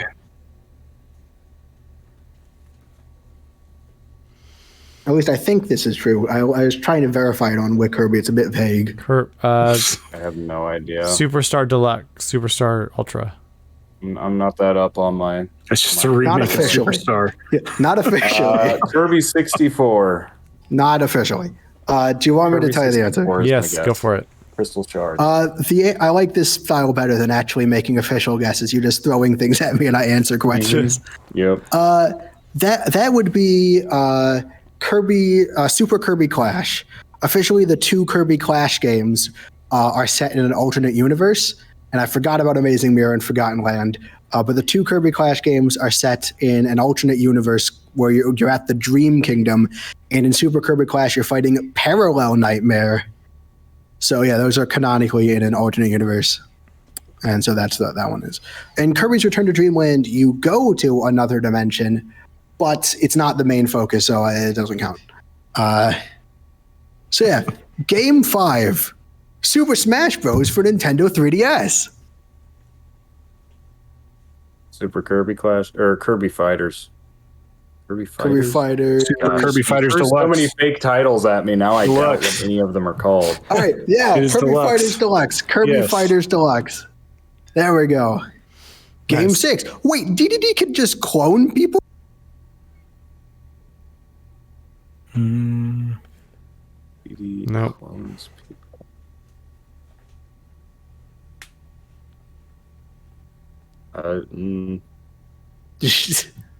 DDD Drum Dash. I don't know. That one has DDD in it. That would be really funny if that was the plot of DDD's Drum. But I mean, I never really played DDD's Drum Dash. I don't know what happens in that game. You bash a drum mostly. Yeah. I don't think there's a plot to Drum Dash. I didn't know if maybe it was like, just I don't know, cloning a Waddle Dee army. You are close. Drums. You're kind of close with Drum Dash, actually. I'm getting the sense that no one knows. It's on the same console. I'm on a different planet right now. You're on Planet Popstar. No, that's definitely not. You're on one of the other Kirby planets that exist in lore, officially, because Superstar is those named planets. Yeah, unfortunately, I haven't played all the Kirby games, so I'm out on this one. This is Kirby Battle Royale.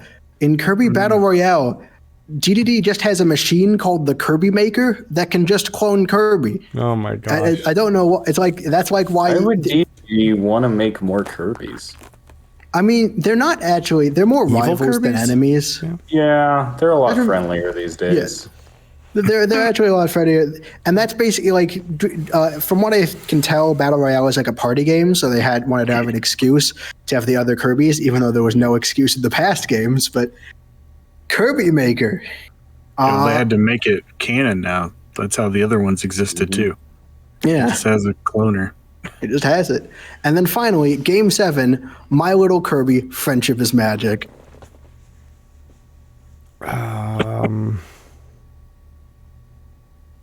Nope. I feel like this could be simple. Any of the Dreamland games. Because you have friends. Oh, yeah, fair enough. It's not that. That's not what I was thinking of. Yeah. Something with horses? Kirby's Dreamland. Dreamland 2 is the one that added the animal buddies, right? Well, that's not what I was thinking. I can see that. Good arguments. Good arguments. It's not what I meant. Kirby Star Allies? Yes. Because of the hearts. It's Kirby Star Allies because that game emphasizes friendship. Not only do you have the hearts, but you bring back friends from other games. And friendship is a pretty core theme of that game, even more so in other Kirby games. So that's what I meant. That's where I'm going with that. And that is all of my games described so badly that you almost didn't get most of them. We didn't get most of them. No, I'm lost on that one. It just required some pretty detailed knowledge of Kirby games.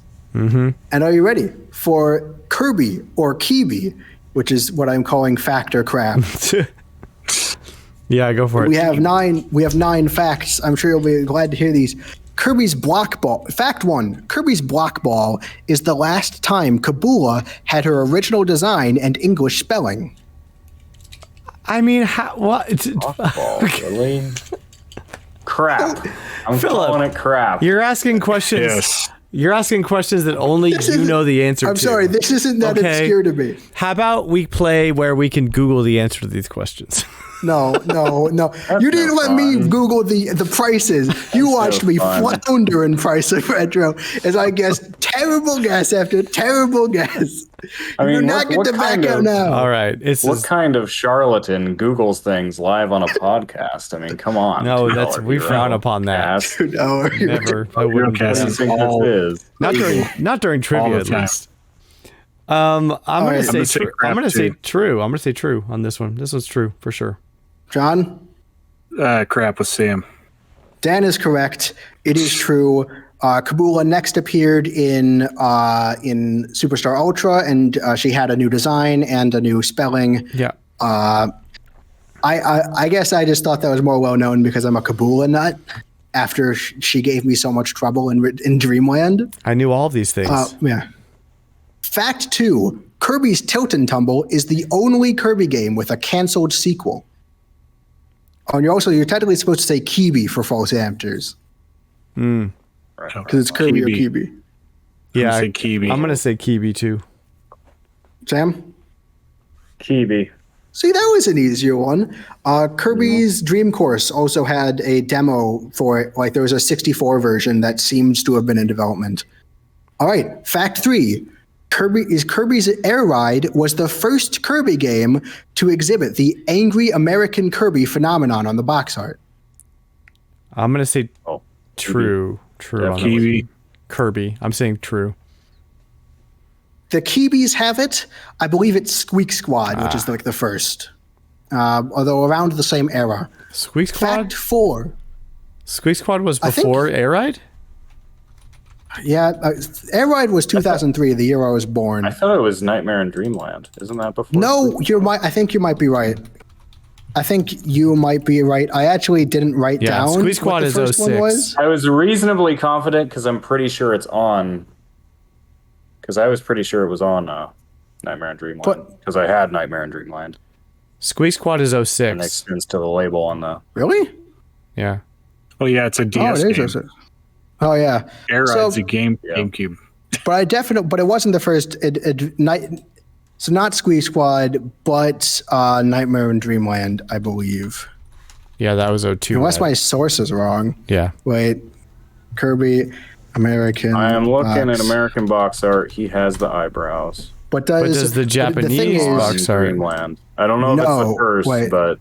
No, Nightmare in Dreamland. No, he's happy. He's holding a star rod. And we know for a fact that Kirby's Nightmare in Dreamland happened first, because Nightmare in Dreamland was 02. 2002, because it's part of the anniversary. 2002, and then Air Ride was 03, so that's that. Right. All right. Okay, so, you're still right. Still Kirby. Fact 4. Kirby Superstar Ultra was originally made to commemorate the 15th anniversary, but came out a year late. We know this one's false. Kirby. Yeah. Well, I mean, if you want to give the charitable interpretation of events, but I said Kirby already. I went with true on this one because it is announced in an official Nintendo thing, right? It was written down in the Kirby's Dream collection manual. So, and since I did tell you about that earlier. Yeah, John missed the crash course on Kirby. Yeah, you missed the crash. I'm calling BS Whoops. on that one. Calling BS. Right. No, I mean that's entirely within.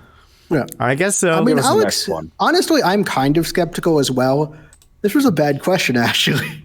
Bad question. No, I'll accept Dan's BS because he remembered the earlier lecture and based his interpretations off of it. Thank you. So Thank I you, respect Professor. that, Kirby. Thank you, Professor. Yeah, you're welcome. For the extra credit. Fact 5. In Kirby Planet Robobot, Meta Knight's design was tweaked to more resemble his Smash appearance. Kirby. True.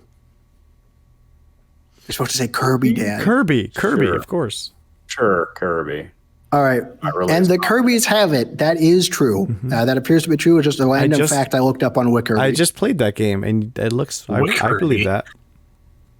Wikirby is the better... I say Wikirby because there's another one called the Kirby the Kirby Wiki is worse quality. It's not as good of a wiki. They should have called it Kirby. It probably got assimilated by fandom, like all the... It was. It's Kirby Fandom Wiki. It's the one on Fandom. But Wikirby is part of the Nintendo Independent Wiki Alliance. I already did a thing about that during the anniversary section. Mm-hmm. Fact 6. In Kirby's Blowout Blast, King Dedede's theme is pitch shifted up to match the original theme's pitch. Kirby. Why would it be pitch shifted up? Kirby. to match. I don't think I understand the statement. So in Kirby's Dream Land, so if you listen to the Kirby's Dream Land DDD theme and the Kirby Superstar DDD theme, which is the modern one, it's actually shifted. The pitch is shifted down, was shifted down in Superstar. But originally in Kirby's Dream Land 2, they took the Superstar track and shifted it up. So it's a new remix. Oh, yeah. It's a new remix. It's a new version of the track. But usually it's the Superstar pitch is stuck. Sure. Yeah, Kirby. I kind of gave it away by going too elaborative. Yes, it is Kirby. Yeah. If you listen to them side by side, again, most of the time it goes with the Superstar pitch nowadays. But yes, but this was Bullet Blast is kind of like a mini remake of the original Kirby's Dream Land. So the shift, the version of the DD's theme is shifted up for it. Fact 7: the alien language in Kirby and the Forgotten Land is translatable. True. Yeah, Kirby. I'm going to say Kibi. I guess I'll say Kirby. I mean, I haven't played Forgotten Land, so.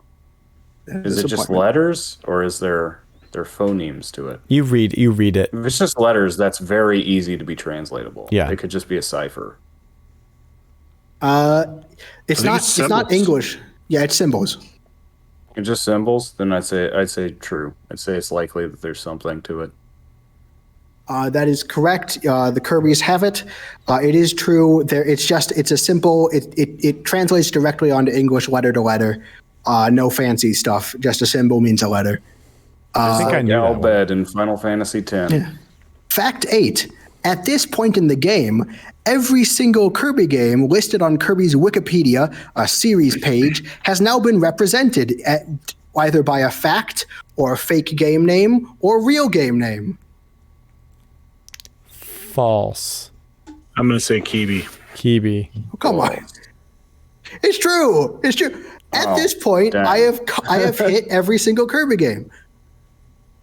I did it methodically. I can show you the planning document. But there's so many Kirby games that I have no idea. I just was like, it's safer to say no because the likelihood that I don't know a Kirby game is pretty high. Oh, I forgot Price is Retro is included, right? Price is Retro is included. Because I was going to say, we haven't talked about Crystal Shores yet other than that. Did we do Tilted Tumble? What about Kirby Dream Land 2? Also part of the Price is Retro list. Oh, yeah. Did we do Tilt and Tumble? Yeah, that was one of the facts. Fact 2: Tilt and Tumble was the only Kirby game with a cancer sequel. Yeah. Okay. And we did Pinball and. All right. I even did stuff like Super Star Stacker, which didn't release in America, and Kirby's Toy Box. Yeah. And Extra Epic Yarn, separate from I had to include all the sequels because Wikipedia also does the remakes and like the sequels. So I had to include. It was a lot of work to fit these all in. Okay. Mm-hmm. I guess I was surprised because that to me is an obvious bragging question. Yeah. I thought you guys would recognize it. Very good. Very good work. Fact 9. Kirby was originally called Twinkle Popo. True. Sure. Yeah. He is in Japan, isn't he? Twinkle Popo. That's false. That is completely false. Kirby's Dream Land was originally called Twinkle Popo. Kirby was called Popopo, but that doesn't stop the fandom wiki from listing this false fact on the front page.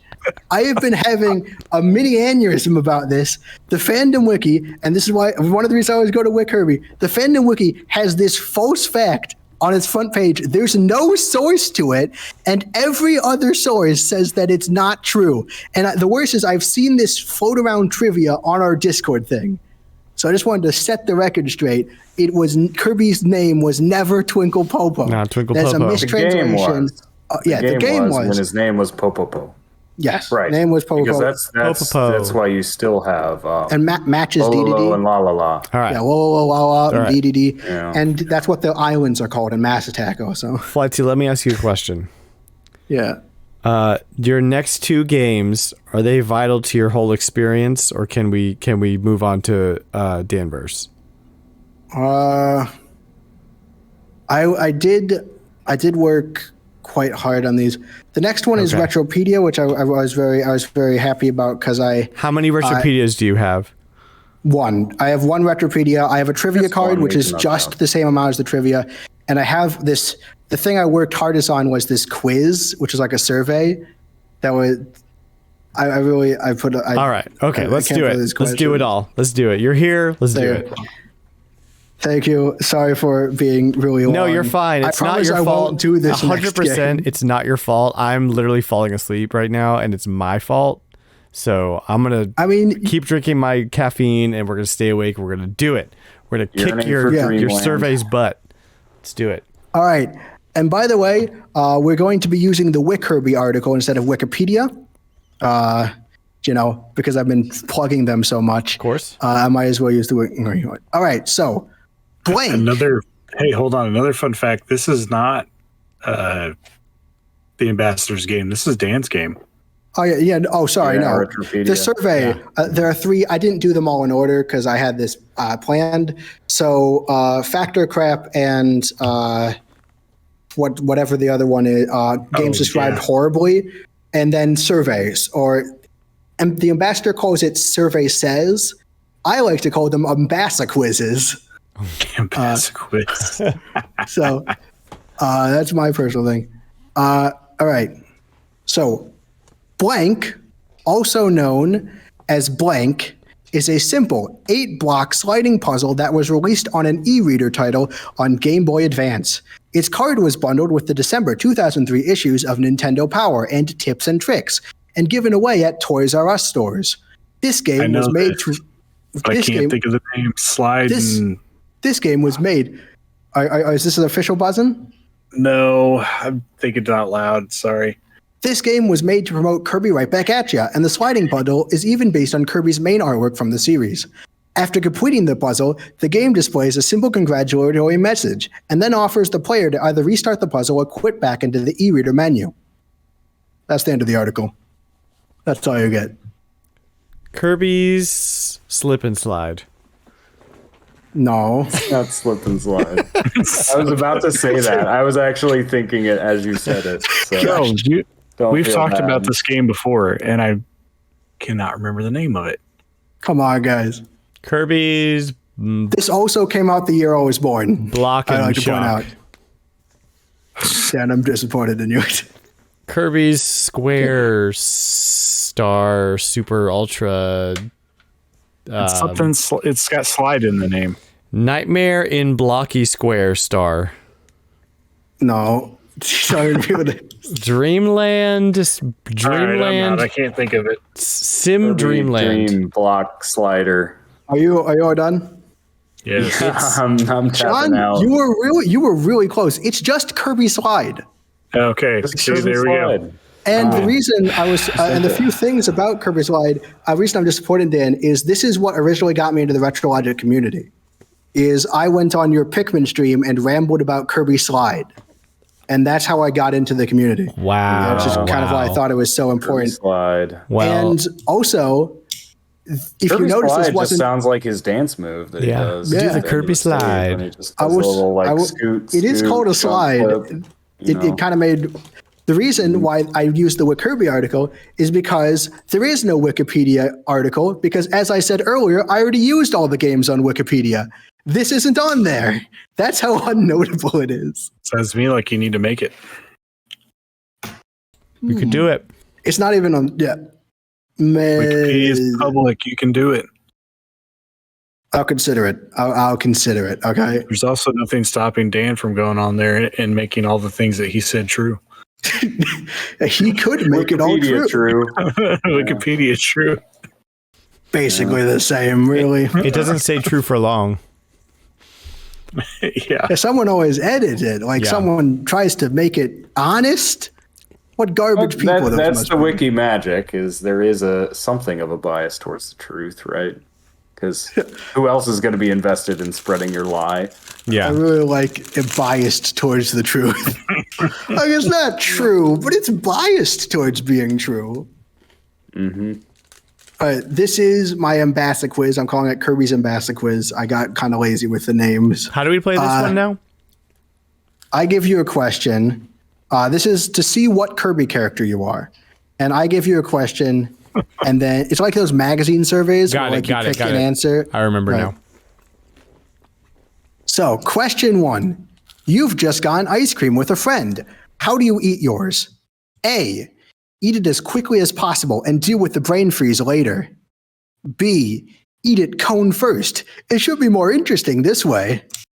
C, take slow and methodical bites, attempting to minimize drippage.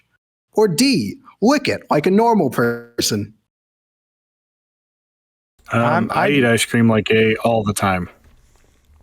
Yeah, A is how I eat ice cream. And is that a B from? Did you say B?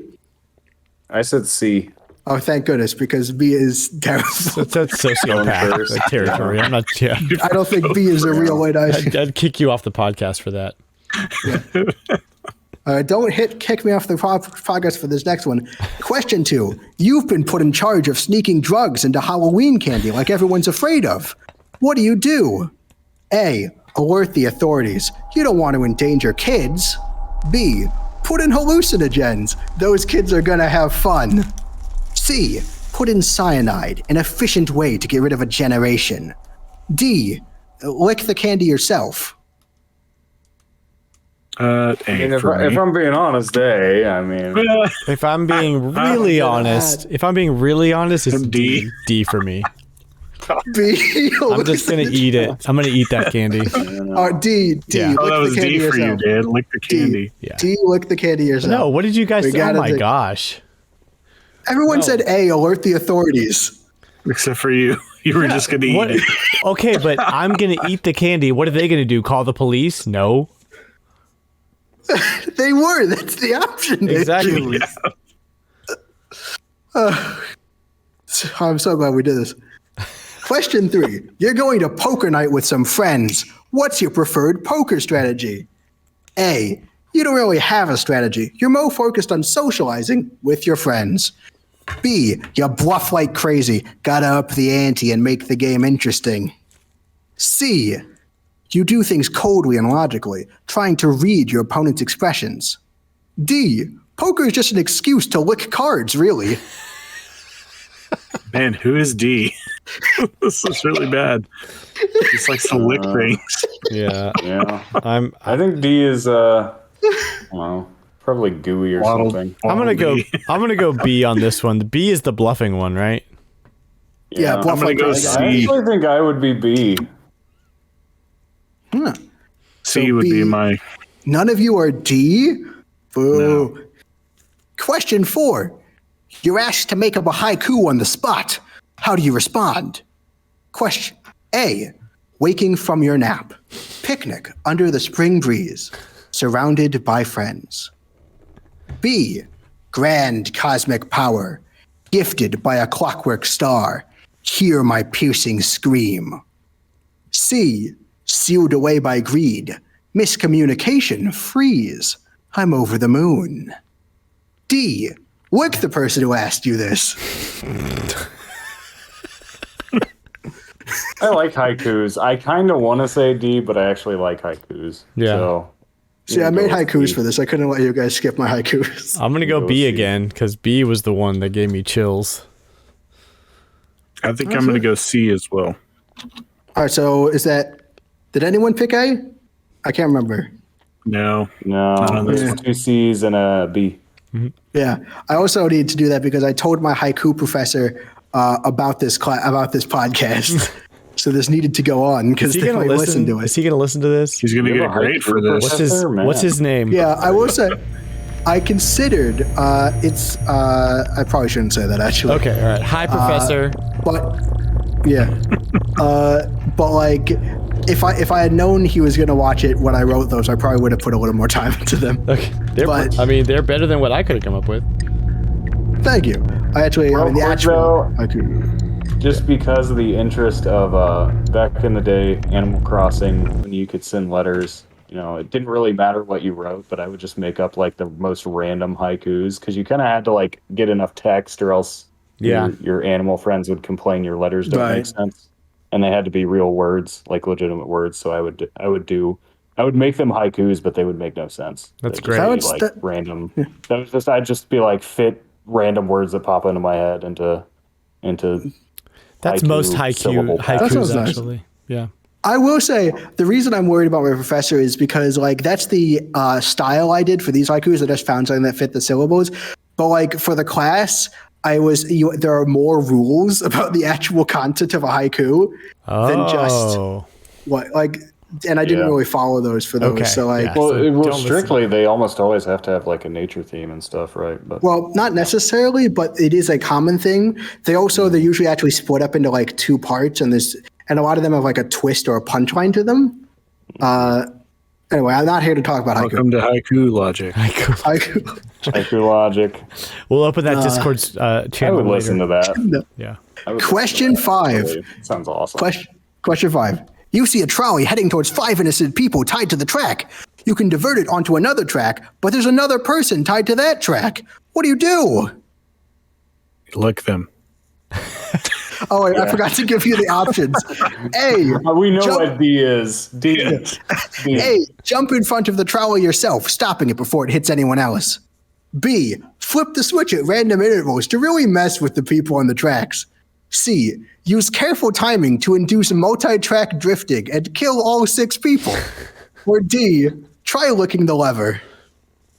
D. I think D's the only ethical choice. Yeah, the only one you can do. I'd like to point out there's no option to switch it to the 1. You have to either kill the 5 or sacrifice yourself. I'd like to point out in question A, you die, but everyone else lives. Which means if we die, we can't answer the next question. I'll go D. I'll go D. We're all licking the lever. Yeah, we're all licking the lever. Thanks for getting us to lick something in this survey. Hey, I like the candy. Question 6. You happen upon a time machine. What do you use it for? A. Nothing. You don't need a time machine. You've already got a fulfilling, if simple, life. B. Take inspiration from every time travel movie smashed into one and try to set up the most confusing paradox possible. C. Go back in time and use your modern knowledge to convince people that you're a god. D. Use it to lick time itself. Oh my god. I'm going C. I'm going to go back in time and use my knowledge. I mean, really, if I had a time machine, the first thing I would do is go back in time and send it to myself so I would always have a time machine, which is why I know I'll never have a time machine. So I guess that's B. That's fair, but although some theories of time travel say they have to set up like a return point before people can come back. So you might have a time machine if that's true. I don't know. Could be a split timeline, and then you never see it anyway. I'm just gonna go D, lick time itself. Yeah, look at time itself. Yeah, what does time taste like, John? Tell us. It's very timey. Very limey. Limey. Yeah. Taste timey, like the spice. Does it taste aged? Oh, I was going timey. Timey-wimey is a Doctor Who thing. Question 7. You've been hired to write a redemption arc for a fan-favorite villain. What do you write? A. You immediately have the villain turn good and everyone immediately accepts this and becomes friends. B. You make the arc as morally confusing as possible and then watch people on the internet fight about it. C. You refuse the job. Why would anyone want to become good? Or D. You write about someone thought to be made of pure darkness, befriending someone with an unusually large heart, and how this person's acceptance allows you to break free from an oppressive regime you were complacent in, about adjusting to a society you are not used to, a different way of thinking. Your inexperience may make you feel silly, but you're slowly learning to become okay with that, because you have friends now, and that makes it worth it. And then you lick them. There's no licking involved in this. That's good. Yeah, D, I guess. I guess I'm going D again. D. Yep. D. Got all the D's have it. Yeah. D. It's not D. Question 8. You've been doing a quiz about who your favorite Kirby character is, and it's spent 7 out of 8 questions faffing about with things completely unrelated to Kirby. Finally, the last question is actually relevant. What's your favorite Kirby game? How do you reply? A. Kirby's Dream Land. B. Kirby's Superstar. C. Kirby's Adventure. Or D. Kirby's Dream Land 3. Kirby's Adventure for me. B. Superstar. Adventure for me, I guess. You're all keeping track of your answers, right? I'm not. You have to use that. Am. All right, good. Yeah, we do this before. All right. Answers. If you picked mostly A's, if A's have the majority, or if you pick the A's the most, you're Kirby and you have a big heart. Somehow you've become friends with everyone in town, even those that didn't like you at first. You're always willing to go the extra mile to help someone out, although sometimes that's led you to being taken advantage of. You're content to live a simple, peaceful life, but are a force to be reckoned with when someone threatens you or your friends. Did anyone get Kirby? Nope. I had one A. None of you chose the good option consistently. B, you're Marx. You're a deranged jester who tricked celestial bodies into fighting just so you could take over the world. Killing you is pointless as your soul will just come back stronger. You are famous for your blood-curdling scream. Did any of you guys get Marx? That's me. That's me. Sam, that seems like a Marx. Yeah. 3 B's. That's Sam. Especially the 3 chaotic. C's, 2 C's, 1 A. Sam to a T. Yep. C, you're Nightmare. You have a weird fixation on other people's dreams. Rumor has it you once blew up the moon, but that was actually a side effect of someone else fighting you on it. Oh, and someone made an anime about you where you're disproportionately powerful and important.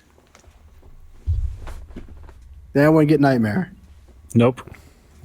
I had to take liberties with Nightmare because we don't know a lot about them. Basically, he's like the cold calculating evil answers in the quiz. And then D, you're gooey. You're made of dark matter, but luckily your friends don't seem to mind. Unfortunately, they do seem to mind being licked. You're generally silly and carefree, even more so than Kirby is. People might not always understand your wacky methods, but you're too busy living your best life to notice.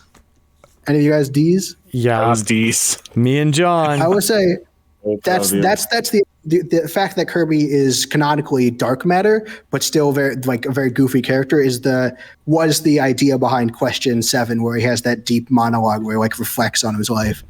And then there's E, if you happen to score evenly. Unlike Ambassador's Quiz, there's 8 questions, so it's possible for you to score entirely evenly. Yeah, 2 of each. If so, you're void. You're made of a combo of heart, Kirby, soul, Marx, dream, Nightmare, and dark matter. These are or maybe you're the originator of those things. It's hard to tell because Nintendo of America did a sloppy job of translating Kirby Star Allies. But what you do know is that your behavior changes when you're summoned with different types of matter. So it's important for people to treat you how they want to be treated. I was 1 question off. If I would have did 1 more B, I would have had 2 of each. Yeah.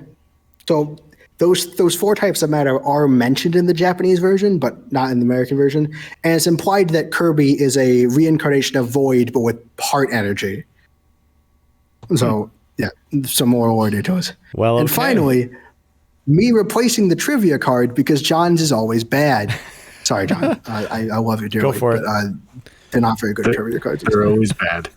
Like always, there's only 2 questions because I wanted to, again, emulate the original trivia card. But I'm quite happy with these. These cover the last 2 corners of the franchise I didn't earlier. Yes, that's possible. Because question 1, Picross NP was the collection of Picross games released bi-monthly exclusively through the Nintendo Power Service, not the magazine. This was a service where you could download carts onto an SNES. You could download them onto a cartridge for less money than buying them. Yeah.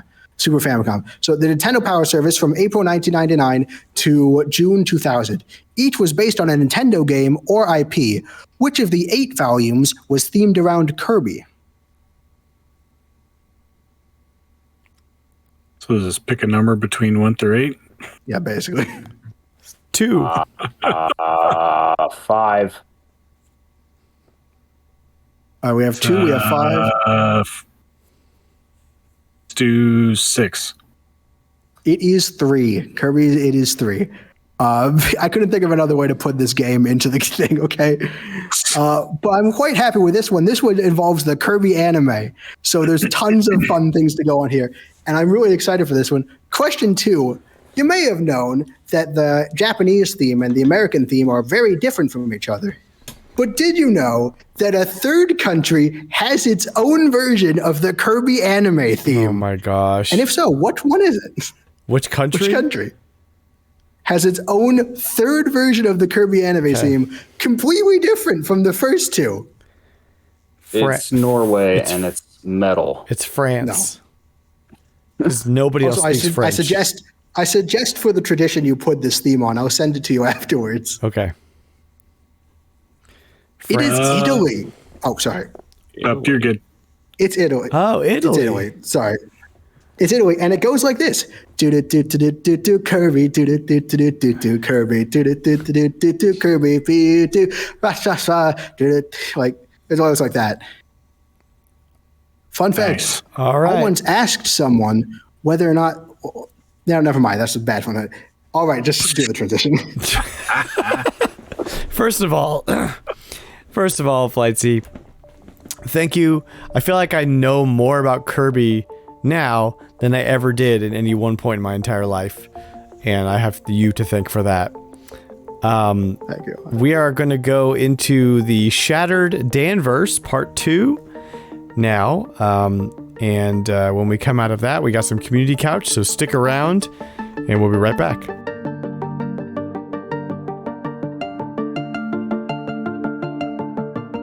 Last time on Enter the Shattered Danverse, our heroes Sam and John are in a mixed-up universe.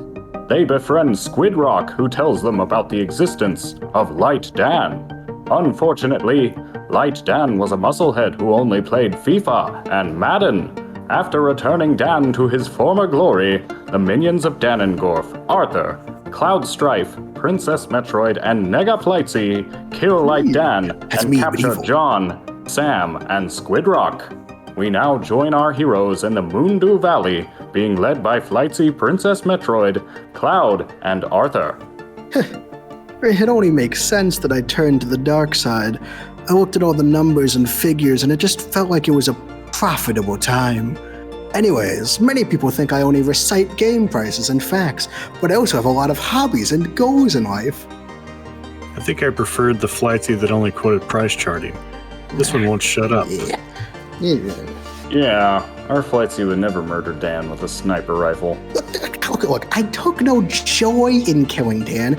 I prefer his life complete in box, no scratches or dents, and functional. But he gave me no choice. Our Lord Danengorf must not be stopped. When I heard there was a Dark Dan in the area, I was on board. Why are you evil in this universe? You're such a cool dude in Retroland. Danengorf gave me an offer I couldn't refuse. 10 subscribers to my YouTube channel. You can't find that publicity just anywhere. I took the liberty of tightening my handcuffs. I feel more comfortable in restraints. Why did you wink when you said that? Dude, so creepy. Now would be a good time to reveal Danengorf's Plagiar plan to our heroes. A strange cloaked figure watches from the mountaintop. He is waiting.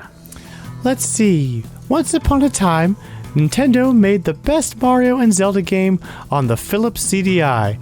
It had the best cutscenes, best gameplay, and production value.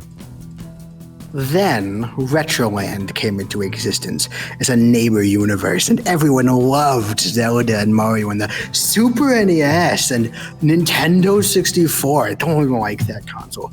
It humiliated Danengorf. Now we will go to the Danverse and wipe out the Nintendo copies after 1992, leaving the CDI versions to be the latest and greatest. Joke's on you. A mint condition CDI is a couple $1,000s. No self-respecting retro collector who lives in the present basement will ever afford it. Just you wait. We have the CDI 64, CDI Cube, CDI Mini, and the CDI Switch on the market. Ooh. Where can I wishlist this? You're not helping, John. I do have to apologize. Danengorf is going to pull apart your atoms with a machine to make a gateway to your world. Yeah, you get the idea. Your deaths will be a loose missing a manual and not in an original DVD case. That sounds like fun, dude. Count me in, buckaroos. Is that guy always weird? He runs a Music Zune cast. It comes with the territory. He can't be normal like us video gamers. Our heroes are brought to Danengorf's castle, the underwater desert of the Arctic. The cloaked stranger watches from afar. Danengorf sits on a throne made out of KFC bones. He is drinking a goblet of Surge. His shirt is an XXXL Dragon's Lair poncho. RetroLogic community, please draw fan art. I am getting serious Jabba the Hutt vibes. Welcome to my evil lair, Sam and John. Your adventure ends here. I am afraid. You live in an obsolete world of retro garbage, while the 1993 Philips CDI stands in glory. No longer will the world's greatest Nintendo offerings of Link, the Faces of Evil, and Mario Wacky Worlds be shrouded in darkness.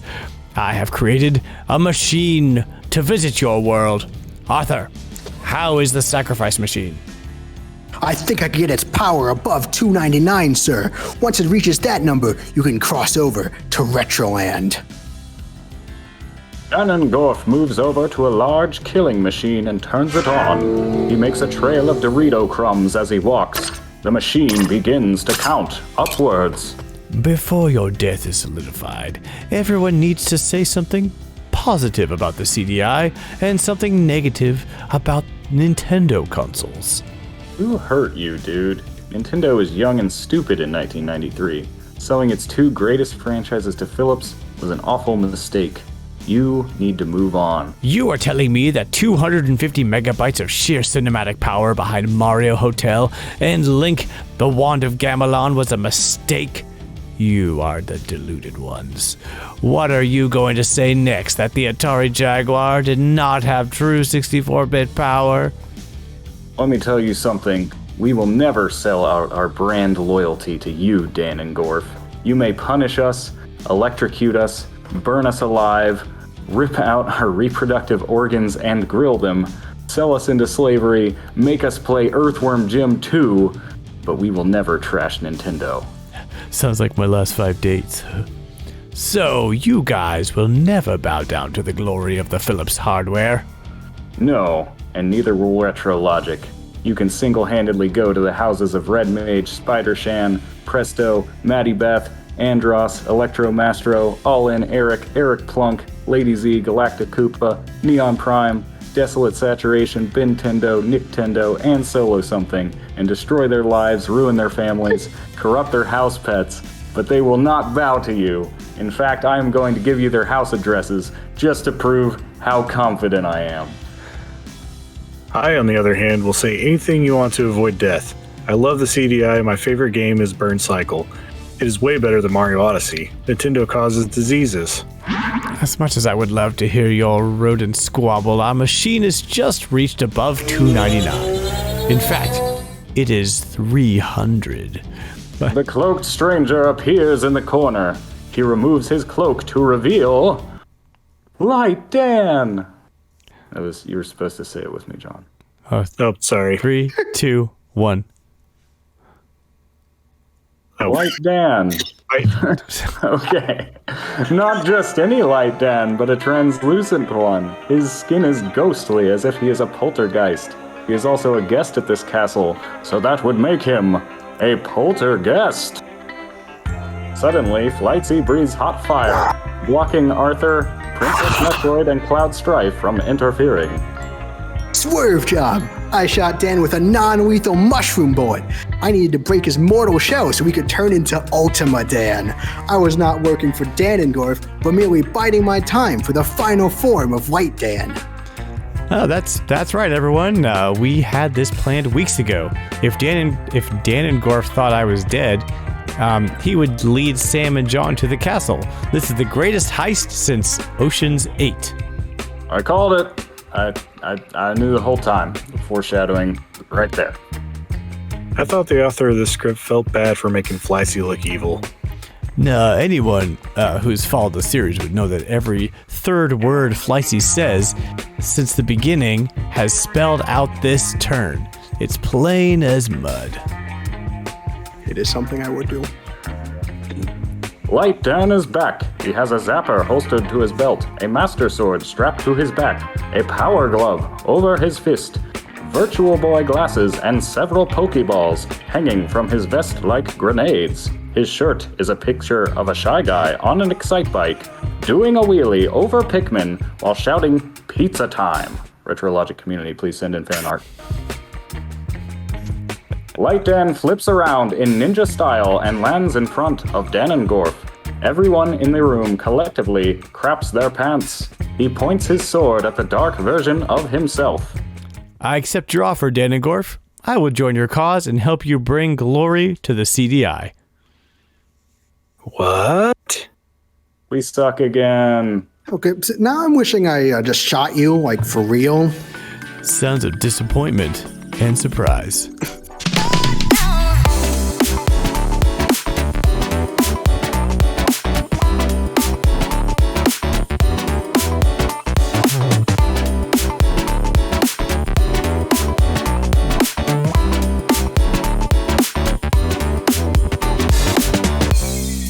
Well, To be continued. I was half expecting to have made the Philip CDI because my name is Philip. that would have been a good twist. I wouldn't have seen that. Yeah. Oh man. Now give it people will see away. it coming, though. Quick, cut this out of the episode. I know. I don't know. I'm just in awe of the I want to see the fan art. Let's see it, guys. There's several opportunities for fan art in there. I would like to say I really enjoyed voicing. I will contort my schedule around voicing this Okay. if I get the chance in the future. I definitely do. You did a great job. Thank you. Always a good time. So we've got some community couch questions, all Kirby related. Because, that's how we do things around here. We keep it on theme. So we're going to start with Maddie Beth, who asks, is Kirby your favorite Nintendo character? And if so, why? Is Kirby anybody here's favorite Nintendo character? I'm not sure if Kirby is even my favorite Kirby character. I do really like Kirby as a character. But I have a weird connection to Adeline from 64 because I used to read this comic back in the day where a web comic where she was featured prominently, and now she's become a formative part of the gang, even though it never memories that don't exist basically. Scripted to basically one game. Yeah. Wow. And cameos. That's, Yeah, I have wow. a hard time picking favorite anythings. Kirby's up there. He's up there. I like Kirby. I like Kirby games. Yeah, he's up there I now. don't know that as a character versus as a gameplay mechanic. I mean, I love the copy ability. Mm-hmm. As a character, It's pretty much the same thing. It's pretty much the same thing I love about Mega Man. Taking powers from enemies to get new powers. Mm-hmm. It means every new enemy, every new obstacle is also a new tool that you can use, which means you're actually weirdly excited to find new enemies, which doesn't happen in other games. There are actually parts of Kirby's character I really think are interesting. Canonically, he's the most powerful thing in his universe. One of the description I told you before, he's a reincarnation of a god. He is said to have infinite power, but he also just doesn't care. He lives a very simple, humble life and is very pure, wanting to be friends with everyone, despite being the most powerful thing canonically in the universe. And I actually think there is actually something very interesting that in the games about that, especially the lore in the game. It's all in the background. You have to search for it because it's not interesting to Kirby. Kirby just wants to have fun. And so I do think there is more than just nothing to Kirby's character. But I'm still not sure if that's enough to make him my favorite character, especially since I'm not like Sam, I'm not really one for favorites in especially character. There's not a standout character I would call my favorite Nintendo character. Okay. Well, here's an obvious one from Galaxy Wolf. He says, what's your favorite Kirby ability? Despite being obvious, this is surprisingly difficult. Yeah, I always liked Yo-Yo. I'm always a big fan of Cutter myself. I find Cutter to be very useful. Cutter. Yeah. It's a classic. Yeah. I always like yo-yo because it kind of has the reference to Ness with the cap and the yo-yo being a weapon. Oh yeah, I like that. There's connection there. I mean, ESP power later kind of like doubled down on it in some ways, you could say. I always liked Suplex too, and later Beetle, which kind of like became. I think it always felt special because Bugsy was just a mini boss originally, so it was a power you didn't get a lot, and then you realized when you fought bosses that like it was kind of hard to use, especially because I think in Superstar you didn't even have the dive kick. Maybe you had that. Maybe that was always there. I keep thinking it was added later because you could do the dive kick move if nothing else. But other than that, you can't grab bosses. There's John's. John, what's your favorite? You actually have to go. Cook Kirby. Yeah. Cook Kirby. So with Suplex against a boss, you actually have to go old school and use the stars against them. But when you do, it actually does more damage than inhaling the stars. Same with Throw Power. Throw Power does the same. But I always thought that was really cool. Very cool. It felt rewarding to do that, even though it's kind of harder than just, using sword or cutter or whatever. It's so much easier to answer the worst Kirby power up. Like, what's the worst Kirby power up? Light Kirby from Kirby's Adventure. There, done. But no, as a kid, I really liked Bomb because I just threw explosions everywhere, and Fighter because it was really nice flowing, like through attacks. And I still have always liked Normal and Sword because Sword has kind of like a more limited feeling. But if I had to choose one, I'm not sure. Homing Bomb from Forgotten Lands is a close second. That one's pretty ridiculous. Sleep. Especially you chain the bombs together. You chain the bombs together and they get bigger and bigger and bigger the more bombs you have, and then it's just like it's ridiculous. I love that power up. I also like the firework Kirby from Crystal Shards.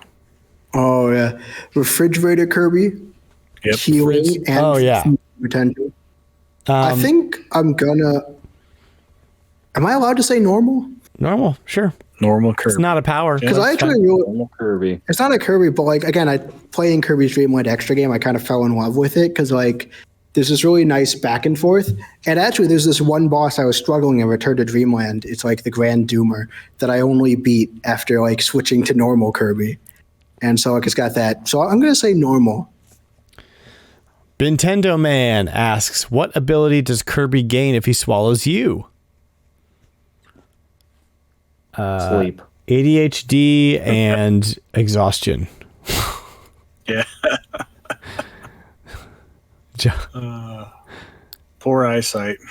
Light Kirby, just the worst one. Yeah. I mean, some enemies give nothing, so I guess that could be me.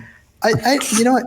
I'm gonna say book Kirby. Crippling attention to detail. Like it's like Encyclopedia Kirby, like specifically. Yeah. It's all my information is in there. That could be interesting, like a language Kirby. Kirby. Yeah. Sam, what's yours? I turned away Mike because of my singing. Sleep. Yeah. Yeah. Sleep Kirby. Nice. Power. Wait, you get sleep? Yeah, I know. I have been given this power.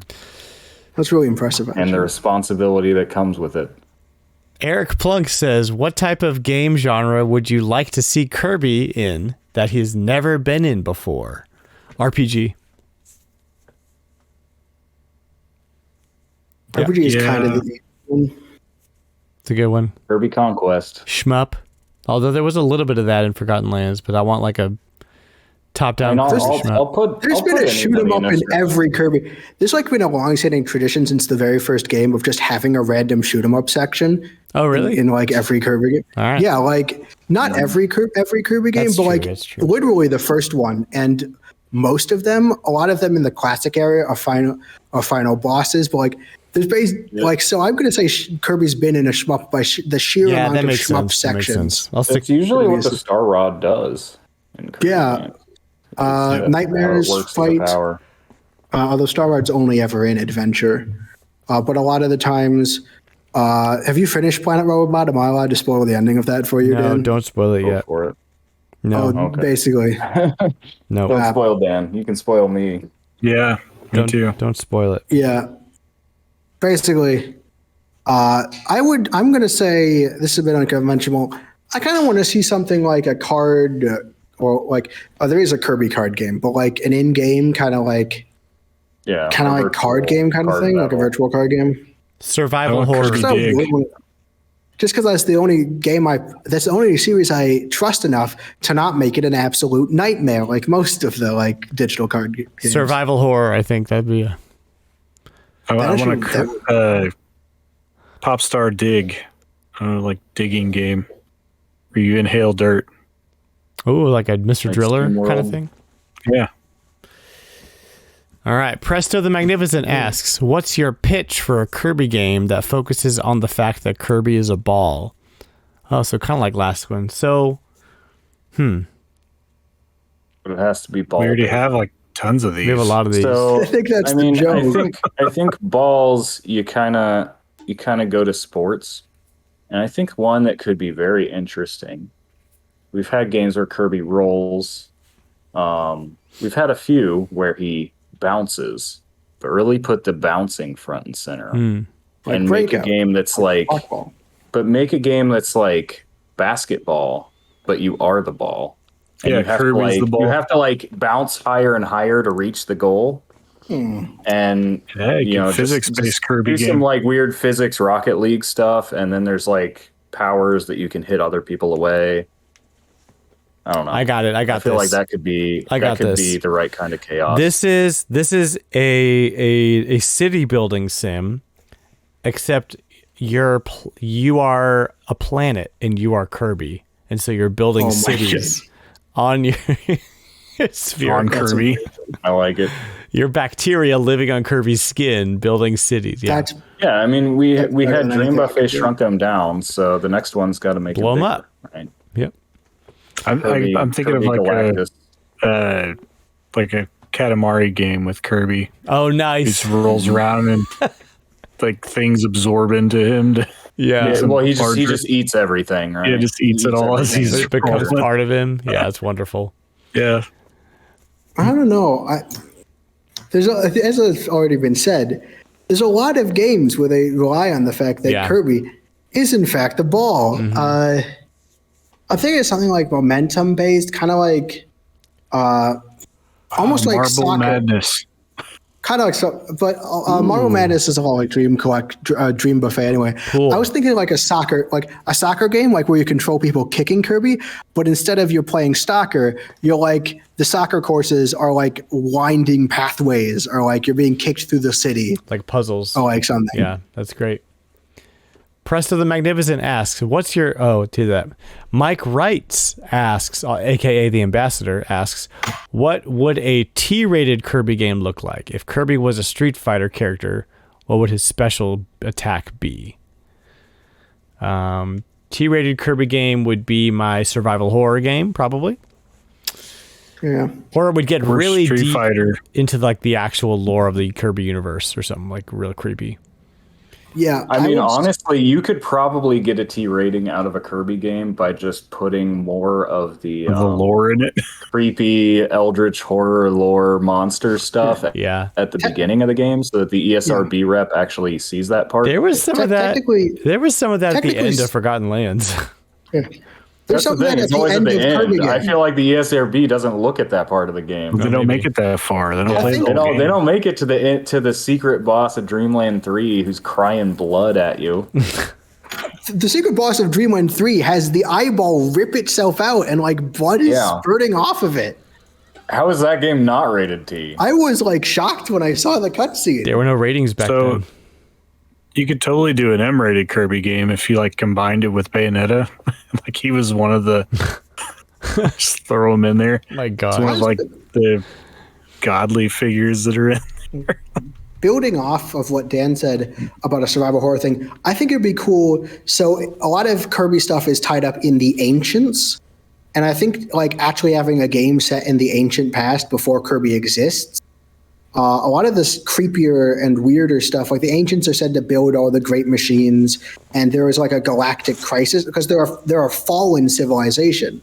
So I think that I don't think that a Kirby, I think it would ruin the spirit of the games too much for a Kirby game to be rated T and actually involve Kirby. It would have to be some other time in the same universe. Yeah. Be the bridge of the timeline that connects Splatoon to Kirby. No. Yes, everything must be connected. Every there's 4 Nintendo apocalypses. For real. Pikmin, Splatoon, that one level in Kirby 64. There are too many Nintendo apocalypses. Well, they're not all Earth though. They're all different planets. Pikmin is Earth. Splatoon is explicitly Earth. Is Pikmin canonically Earth? Splatoon is. Yes, it's literally. This is actually a fun fact. They have Earth branded products. Yeah. Also, fun fact: in Pikmin 4, in Pikmin 3, the planets that's based on a future supercontinent, like the land masses. So it's explicitly, and then Kirby 64, Shiverstar, literally you can see the current continents on the model. You can see North America and South America on the ball. So those three are explicitly Earth. Well, Nintendo likes their apocalypses. Purple Riolu says, was it Presto the Magnificent and Flightsy that came up with the Kirby Life Sim? If so, Flightsy, you must re-explain it. This happened on Off the Wall. Basically, the whole point was Kirby spinoffs, and I was supposed to try and come up with a spinoff idea. We came up with a kind of RPG idea, but the main thing was the Kirby Life Sim, and my idea was, I was thinking about Stardew Valley and Animal Crossing, right? And I was thinking about Kirby's general friendship theme. And my idea was the Kirby Life Sim would focus more on relationships. You'd have these very deep relationships, potentially this time dynamic. You'd have, the game would take place over the course of a year, and then you could form very different relationships depending on your course choices, just really nailing into that, relationships. And there'd be set events that happen, but causality would be a thing. So how your relationship is with a friend in earlier would depend whether or not they'll help you later, or if they'll expect you to help them later, or various other things. And basically, again, the real core I wanted it to be was this small town of Kirby characters that you really got to know as friends, because that builds off of Kirby's strong friendship theme. It's pretty cool. And that, ladies and gentlemen, is real quick, you kind of missed Mike Wright's second question. If Kirby was a Street Fighter character. My apologies. So I just wanted to real quick. What is Kirby Street Fighter? Obviously, Fighter Kirby could just be transplanted into Street Fighter right away. Yeah. But I think if you wanted to celebrate the character like Smash does, you'd pull from as many copy abilities as you could. Yep. So I think special moves, Street Fighter, you want to have an anti-air, you want to have a projectile. You want to have a knockdown hurricane kick type move if you're just taking Ryu as a template. And I'm thinking anti-air, do the cutter up down, his up B and smash basically. Maybe leave the projectile part as an EX move. Projectile, I want to say beam. That would also double as an anti-air, so it'd just be OP. I don't know. I think it should. Go ahead. I think it should definitely have Smash's mechanic where it's not the full move set, but you can suck someone in and copy one of their moves. Yeah, I mean, so there's a number of Street Fighter characters that can manipulate projectiles, usually straight up reflecting them, like Urien and Rose. Kirby. There's also in Darkstalkers, Anacaris has a move where he can actually eat an enemy's projectile, and then for the rest of the match, he can shoot it himself. It's insanely good in certain matchups, because sometimes it'll actually come out faster than their own version of it once he does it. So you could kind of give something like that to Kirby as well. Oh, yeah. And you could also have Mirror Kirby, which would give it a reflecting move. Just making the most overpowered character in the game. Well, much.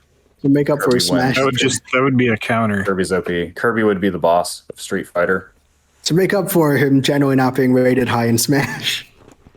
I am so glad that we celebrated Kirby this year.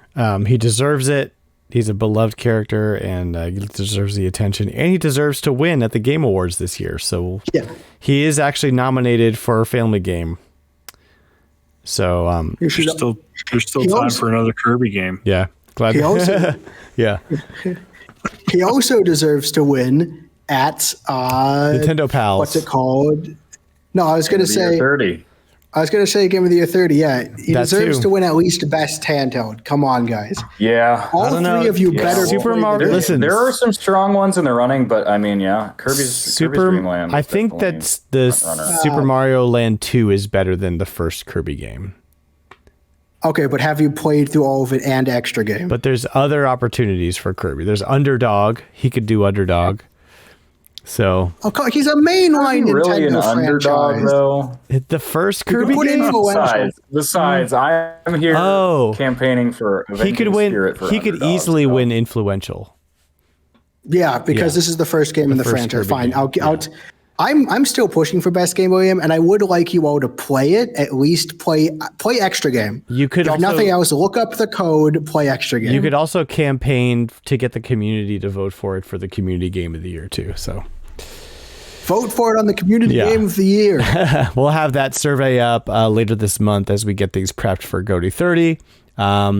And that's just about gonna do it for us, guys.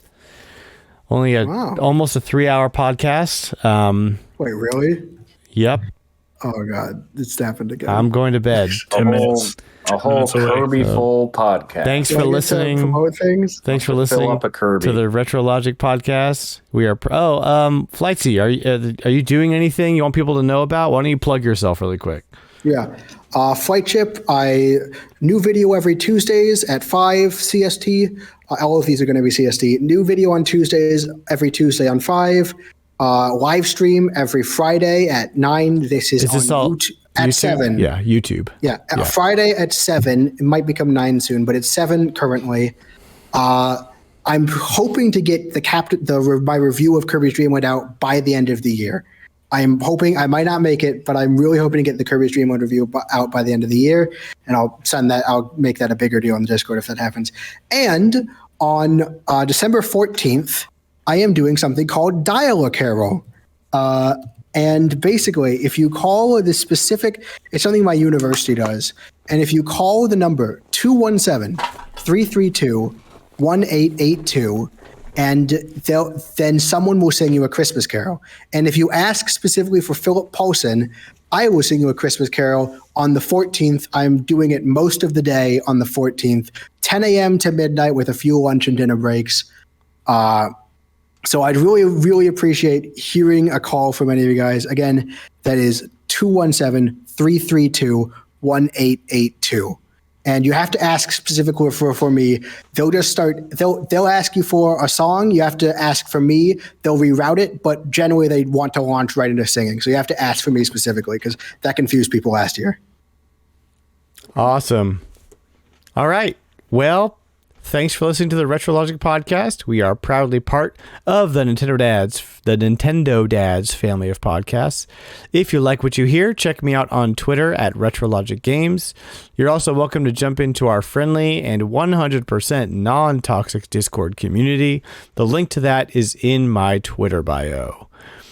You can also find all the links, including Discord and merch and the blog and all the other podcasts over at our website, retrologic.games. And until next time, we will be doing stuff. I'm tired. Bye. Dreamland. You have reached your destination. Say goodnight, guys. Bye. Good night. Bye.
Kirby, that's a name you should know. Kirby, he's the star of the show. He's more than you think, he's got maximum pink. Kirby's the one. He'll come right back at you. He'll come right back at you. Give it all that you've got, take your very best shot. He'll come right back at you for sure. Oh, how can I help you, King DDD? I need a monster to climb at that there Kirby. What's what we do best at NME? You better get it with the money back guarantee.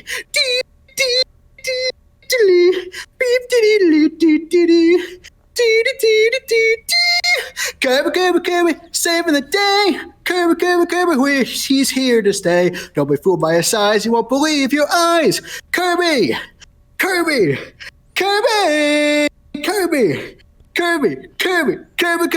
the one. Right back at ya. Yeah. Now do it in Japanese. I don't